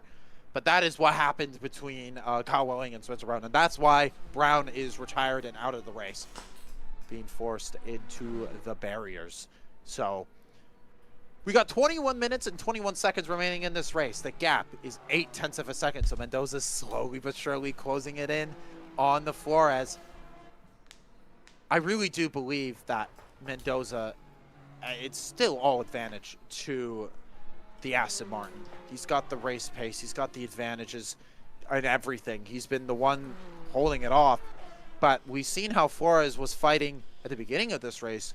We know he's feisty.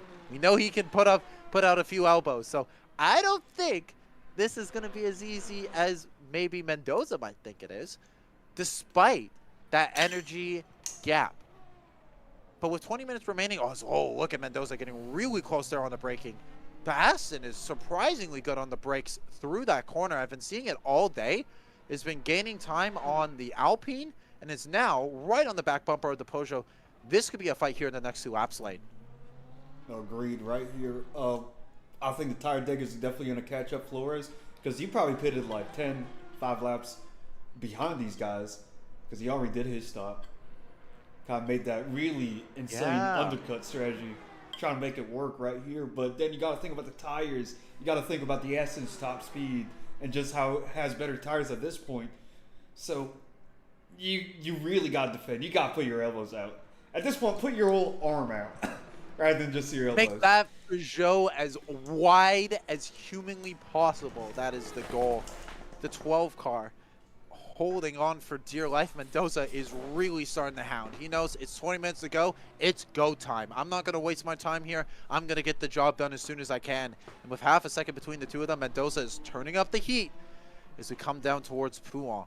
Flores, I got a round of applause for the very unique strategy to get up there. We didn't think that this was possible, but here it is. The undercut working tremendously so far in this race. And, you know, yeah, I just wasn't expecting it. I'm also just so impressed by the race pace of Flores. I didn't expect that, you know, I didn't see him gaining after making that overtake on Spencer Brown at the beginning of the race. So I saw that he was matching them, but not gaining all too much. So we know that Mendoza eventually has that pace, but that gap's now up to 1 second. So it looks like the Peugeot a little better on exits than at top speed, but that could be proven wrong depending on what part of the track we go. Into the bus stop we go. By the way, Smoka, as I predicted, has driven a 7-second gap onto Abuhov in 3rd. That is just absolutely incredible, just fully pulling away. There's Antoine Poncet, by the way, who's lost a considerable amount of time on this stint. Antoine Poncet wondering what could have been. Maybe if he had gone by Mendoza, this could have been a completely different race. but he will be thinking about that strategy. What can he do going into Portimao? How can he improve? Because he's got the race pace to win. He's just got to work on the strategy a little bit more. 18 minutes remaining in this race. Flores still in front. Mendoza chasing behind in second. 7/10 between the two of them. And our leader in GT3, Felipe Smoka. Lane, when it comes to the last 20 minutes of a race, we know it. It gets fun. It gets spicy. No, if it you're, doesn't. I usually drive away from everyone else. No, I'm kidding. No, you don't. No, you get out of here. Get out of here. Get out of here. No, you don't. I know you. But the thing is that let's say, let's actually think about a race at Donington Park a few years ago, just like that. Oh, I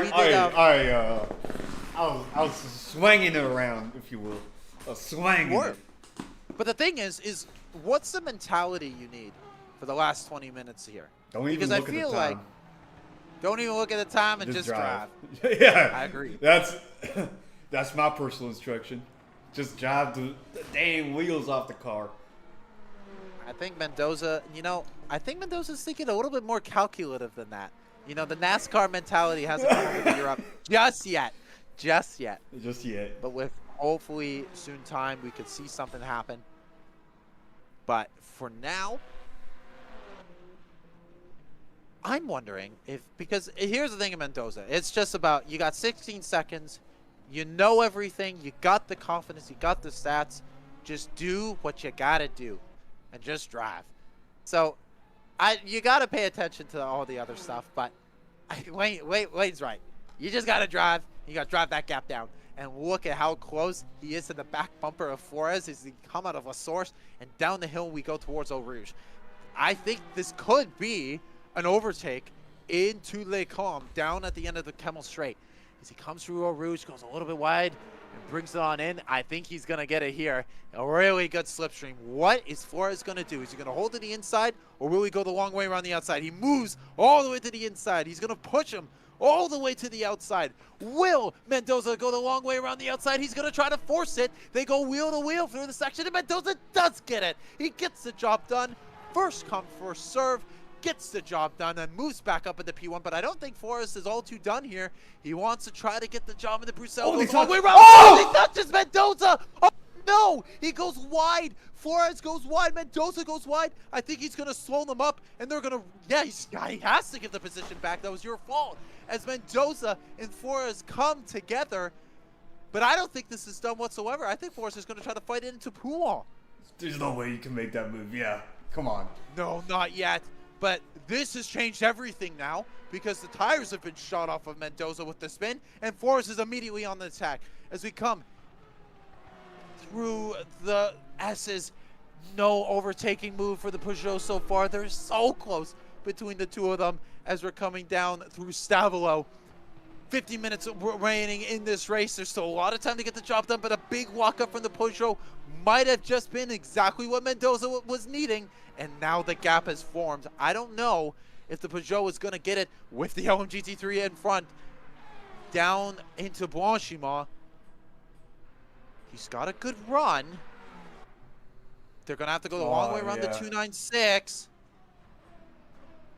And there's no moves so far. Mendoza doing a good job covering. Peugeot trying to go the long way around the outside. He's going to have to wait for this move.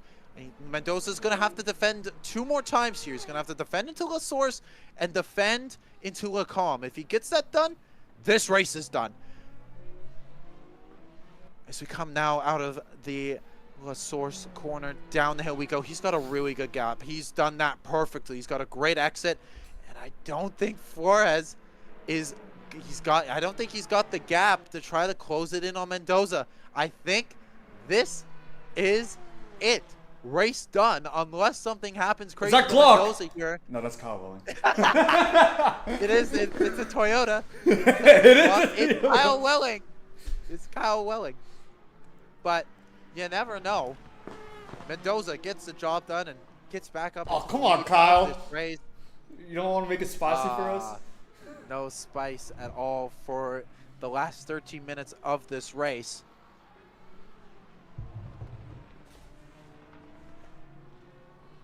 But man, oh man, I'm not sure though. It seems like I mean, there's Forza's some sticking to sections him. that Peugeot is able to hold up, but we'll have to wait and see how he can remain through the rest of the lap. If he's able to stay in the back bumper like this, I don't see how this race isn't done. Because I thought it might have been over. I thought Mendoza might be able to drive the gap, or maybe not. Maybe there's a second win coming for the Porsche. As he's, the Peugeot, as he's getting real close. Oh, he almost looked up the inside into Stavolo. I thought he might have tried to go for a move there, but no, he's right. Mendoza immediately on the defense. There could be a move here into the bus stop, and he's right on the back bumper. Here we go. Down the back straight into Blanchimont. This is going to be oh so close between these two, as with 12.5 minutes remaining in this race, it's all to play for as we come through Blanchimont. Mendoza going to hold it inside line. I don't think you want to do that, because what could happen is that someone could switch to the outside line. Actually, it is a pretty good job. He does a very good job. What am I talking Oh, they about? both Don't get listen loose. to me. Mendoza does a good job. They both get loose on the exit of the corner, but Mendoza able to hold off the attack on Flores for now. But let's see how they fare out of La Source. Mendoza doing an incredible job on the exit, but I think Flores, ooh, I don't know. That gap just might be a little too big again. Yeah, I think it is. I think Mendoza is really strong through this section, and that's the most important section because this is where the main overtaking opportunities come. Flores is nowhere and is unable to get the job. So now we know where the overtaking opportunity is. It's not here in the Lacombe. It's at the bus stop for the Peugeot. The Peugeot is stronger through the second and third sectors, but the Aston flies through the first sector. Lane, if you're, now that you know about this advantage, if you're in that Peugeot, are you going to try to, you're just going to try to force the issue? Yeah, make the guy in front of you very uncomfortable. Like, put him into an uncomfortable situation. Just, at this point, I would try to make any move. Like, oh man, he might do something right here. No, thank God he did. Because that was going to be a crash. If he went for a move in the Pouan, that would have ended horribly. He could make a move right here. The main thing is that he could make a move right here if there's an overtaking opportunity. No, he's just going to wait it out. So he's got two overtaking opportunities. On the exit of Pouan into the S's and at the end of Blanchimont. Because look at how close he is to the Mendoza. Mendoza struggles so much through here. So this isn't done, Lane. We're not done here. We're not done one bit. The main question is can Flores find a way to get up the inside so he can go around the outside through the bus stop? Because that's the way you get the move done here. It's not around the outside to go up the inside. It's to go up the inside and go around the outside through the first bit. But Mendoza knows that, and he's covering him off well. Flores trying to look for a bit of a switch. He's not going to do it. Mendoza, defensive player of the year so far. We've only had one race, but the defense from Mendoza has been super, super strong, both on Ponset and on Flores. Firm but fair. 10 minutes remaining in this race. And if this is just a little bit over 2 minutes a lap, we got 5 laps to go. So this is all to be played for within the last bit of this race. Mendoza holding on for dear life from Flores. Ponset starting to gain on them a little bit. If he hadn't have had the stop, this could have been a three-way fight for the win. Very well.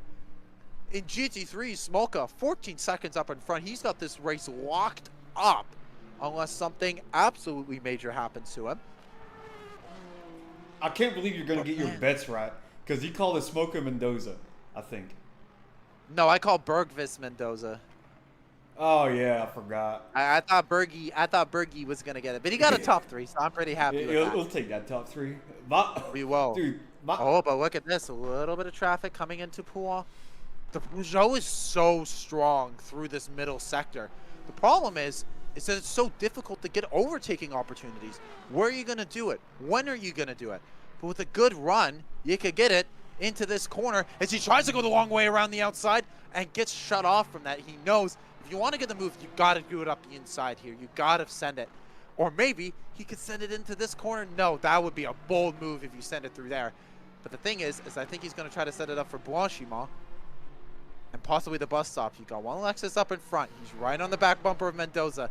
We've done this for 3 laps in a row now, and we know how good Mendoza is as holding up on the inside. It's so difficult to get a move done here when it's like that. But the thing is that you have to unsettle that Aston Martin And is he going to be able to do that? Mendoza holding him off on the inside, trying to go the long way around the outside, unable to do so. Mendoza is really strong through that part of the track as they get around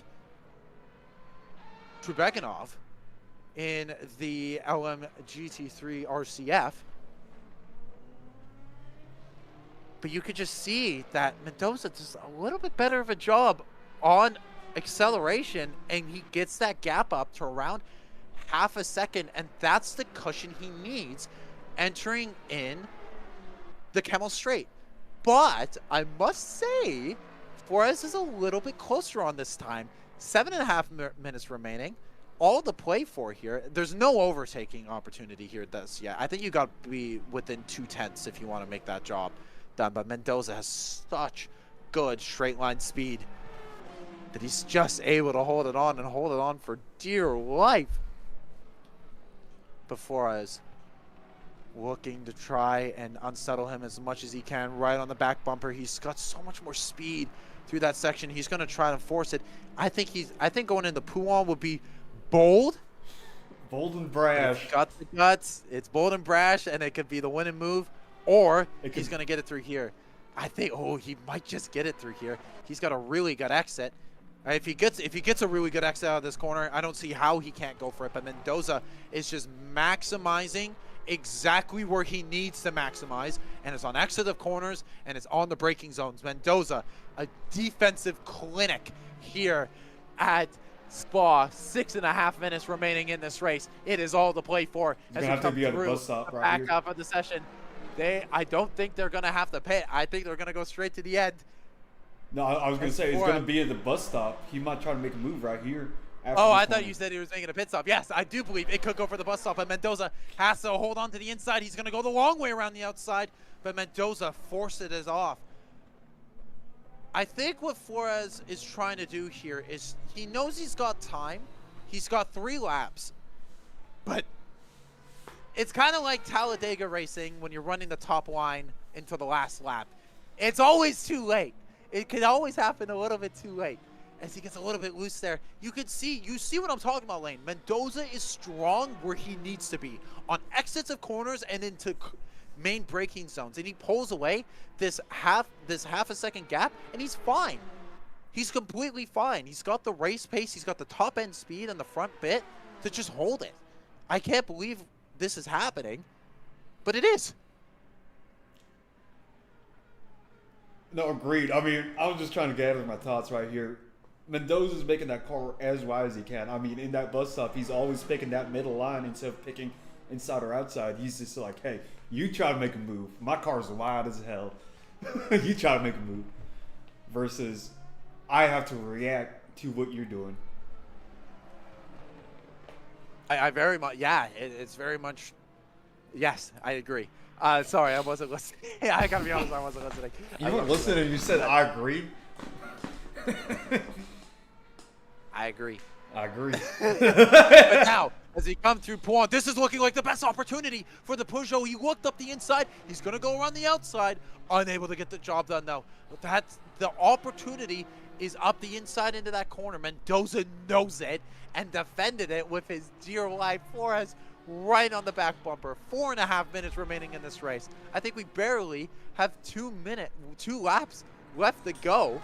I think we got 3 laps left as of right now. When we cross the finish line, I think it'll be 2 laps left.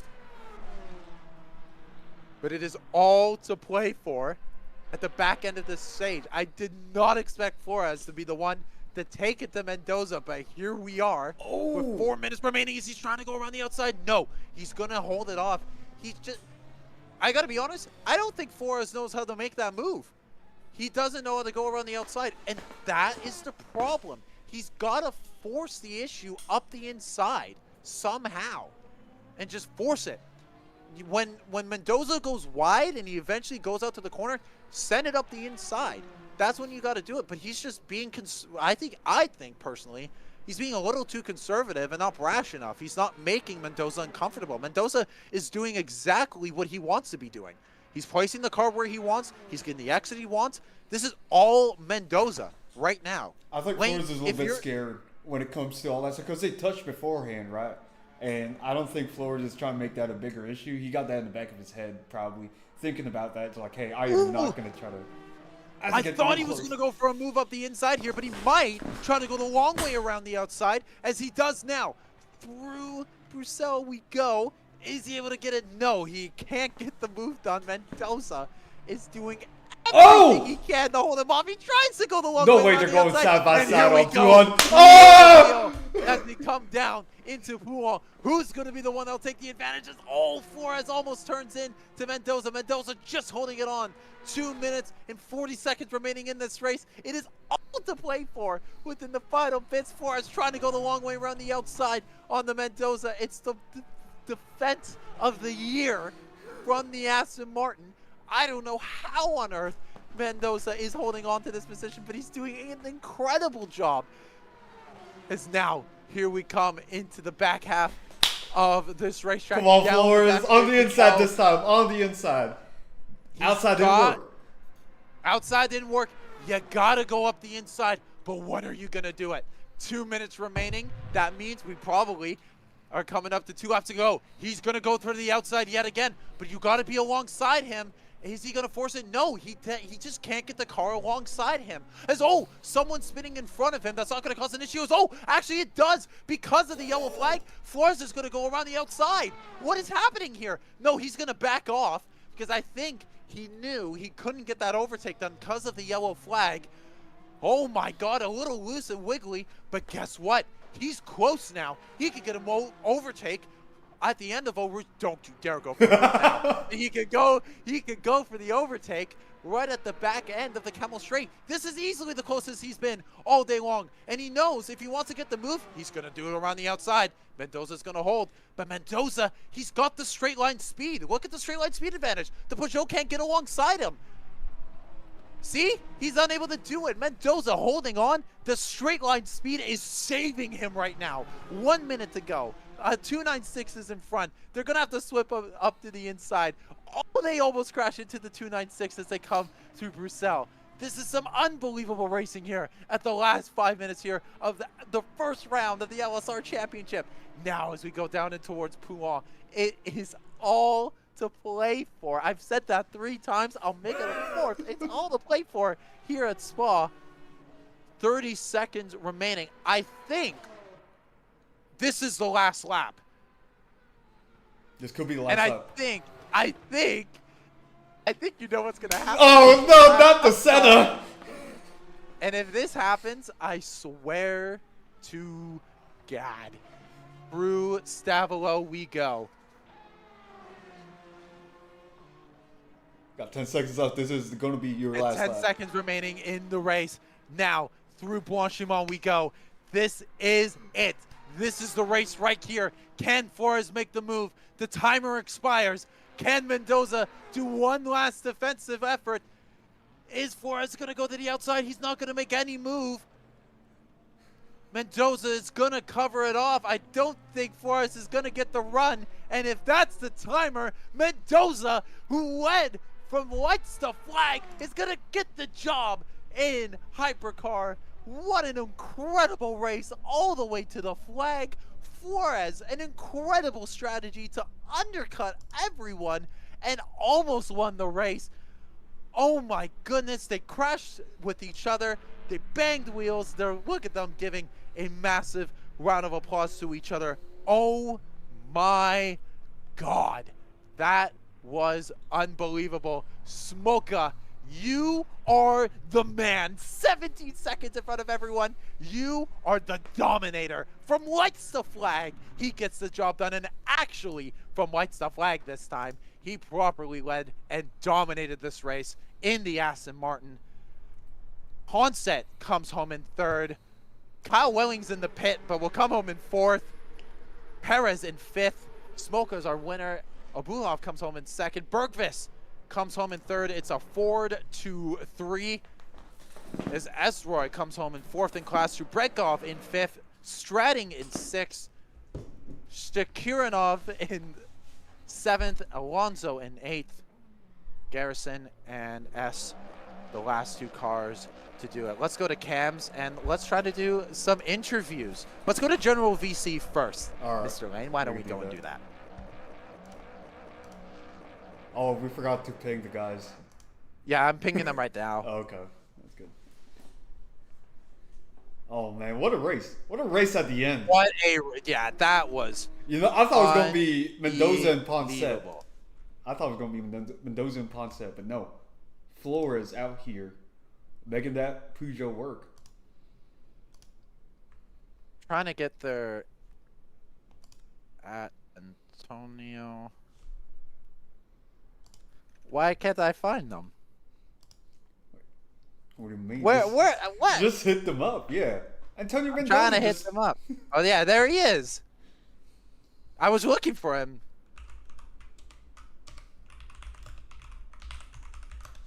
I also want to try and get Flores. I want to. Yeah, I want to get Flores Flores and in there. Smoker as well. Those are the 2 people I want getting here. Flores and yeah, let's get Smoka. You mean- Well, Antonio Mendoza. Oh, How are we doing, guys? Oh, how are we doing? How are you doing? Dude, I got like That goose was pimples right some of here, the or something most like that. Unbelievable racing. Yeah, no, Finish it off. My hands are hurting and I'm kind of sweating, but that was fun. I don't That was blame really you. fun. Yeah. Wow, an incredible race, an incredible job. The main thing I want to ask you about, you had a massive energy advantage to everyone. Yeah. You were I getting, did. at the back half of the stint, you were at about 20% advantage on the guys in front, but at the beginning of the stint, you were completely up by about 9% at most on Ponce. Talk to me about how you were energy managing, what settings you were using, and why it was able to work so well here at Spa. Well, first, I would at least get within second of Ponce because I knew if I lifted and coasted, he would have 100% got me and more than likely would have overtaken me. So I lifted and coasted until Ponce was within 1 second of me. So I think that was a good part of my win. Lane, go ahead. So what's your strategy here? I don't know. I mean, what am I gonna ask Mendoza? Like, what are you thinking that those last final laps? I mean, you just kind of said it right. You just like lift and coast. You're gonna have that energy, but at the same time, that Peugeot put up a big battle, and you all had a what's it called? You had a moment right there where Flores kind of touched you. You spun out. He gave you back the Oh position. yeah. I don't know whose fault that was. I think that was just a racing incident. I don't think it was anybody's fault really. Also, But, man, he was biting me. yeah. Speaking of Biden, Mendoza, you had a massive. You were basically just swerving around in that main straight when you were Yeah. battling with, I believe that's Ponce in the Alpine. Yeah. Okay. I was not doing that on purpose. I promise. It's like whenever you bump into somebody and you kind of go like both ways at the same time. That's how it kind of was. I wasn't meaning to like block him or anything. I was gonna give him room to possibly overtake me, but you know that it just kind of didn't happen because I misjudged. But yeah, no, I think other than that, I think we raced pretty fair and smooth. I liked how we raced. That's I awesome. couldn't agree I'm more. not sure. That racing was really good, especially up in the front, whether it's Ponce or Flores. Yeah. Yeah, the top 3 guys, you guys were just absolutely incredible. Our race winner and their first win, I believe this is your first win, right? Is this your first This is my overall win? first No one. way. Yes, this First- is the first one. It could be. It could be. It very well could be, but it is for you, Mendoza. Congratulations here Thank you. at Spa. It's an absolute pleasure. Now for the GT3s. Philippe Smoka, what did you drink this morning for breakfast? What did you have in your breakfast? I want to know it all because I want it for whenever I'm doing my racing.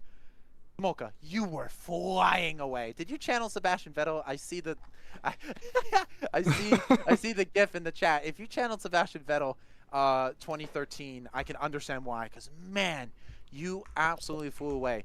Talk about just the confidence you had in the day and how that was, because it seemed like you were just so confident in that car.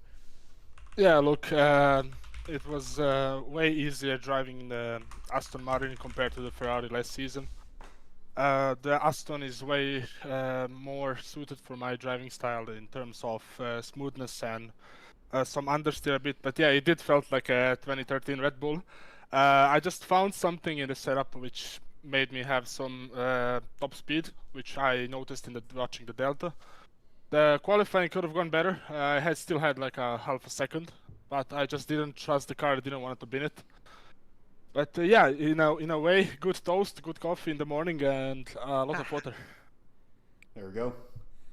So Smoke, I gotta ask you. Honestly, I called it Alveus or Mateus actually in that Lamborghini because that person was P2, I believe, in qualifying. I thought that he was going to be one of the race winners. So when you saw that crash happen in how do I say it? Eau Rouge, what was going through your mind at that point? And you're just like, hey, my basically my one-on-one fight just became, was just gone at that point. So I want to know what was your thought when you saw that Alvis crashed out early? Well, the thing is, the temperatures are really cold, so you just had to kind of lift at 20% for the first 3 laps in case for my car, which is suited more for top speed. So I was just scared a bit in the start not to do what he did. But of course, he tried to push, so if he got the lead, of course he has to push. But probably either didn't practice on that conditions or just trusted the car way too much on the first lap. I see. Well, there we go. There we have it. Philippe Smoka, welcome back to GT3 and a Thank you. dominant class win. Thank you all so much. It's been an incredible honor to have you here. Wayne, I think this is a wrap for an incredible day here of racing. A lot of chaos, a lot of stuff that was happening, but overall, I thought it was a great day. Driver of the day? Driver of the day? Driver of the day? Flores. Gotta be Mendoza. Nah, I think Flores Mendoza. Flores got second, but I think he put in a masterclass. Yeah, a strategical masterclass. I couldn't agree with you For more. GT3s, we all gotta give the Smoker, right? Yeah, it's Smoka. Yeah, It's not even close. Smoka, you got that. So, congratulations for driver of the day. For Smoka, we can still argue about the hypercar. I think it's Mendoza. We'll do it after. You can say it's Flores. We'll do it after. But that's a wrap for us here at LSR. On April 11th, we are at Portimao, and I didn't have to shuffle through the papers to look at that one because I remembered it this time. We are going to be racing at Portimao. I think it's a 60-minute sprint race, and it's going to be a lot of fun. So we'll hope to see you guys there. If you guys are new to the channel, like, subscribe, comment down for more if you want to see more stuff. Also, if you want to come and drive with us, join the Discord as well. We got a lot of open spots here. We got a big grid, and it's going to be some great racing into the future. Wayne, any kind of final closing thoughts from you? No. Nope. No. Awesome. Well, it's been an absolute pleasure. My name is Nicholas Poitras. I'm joined alongside Lane, and we will see you at Portimao on April 11th. Take care, guys. See you.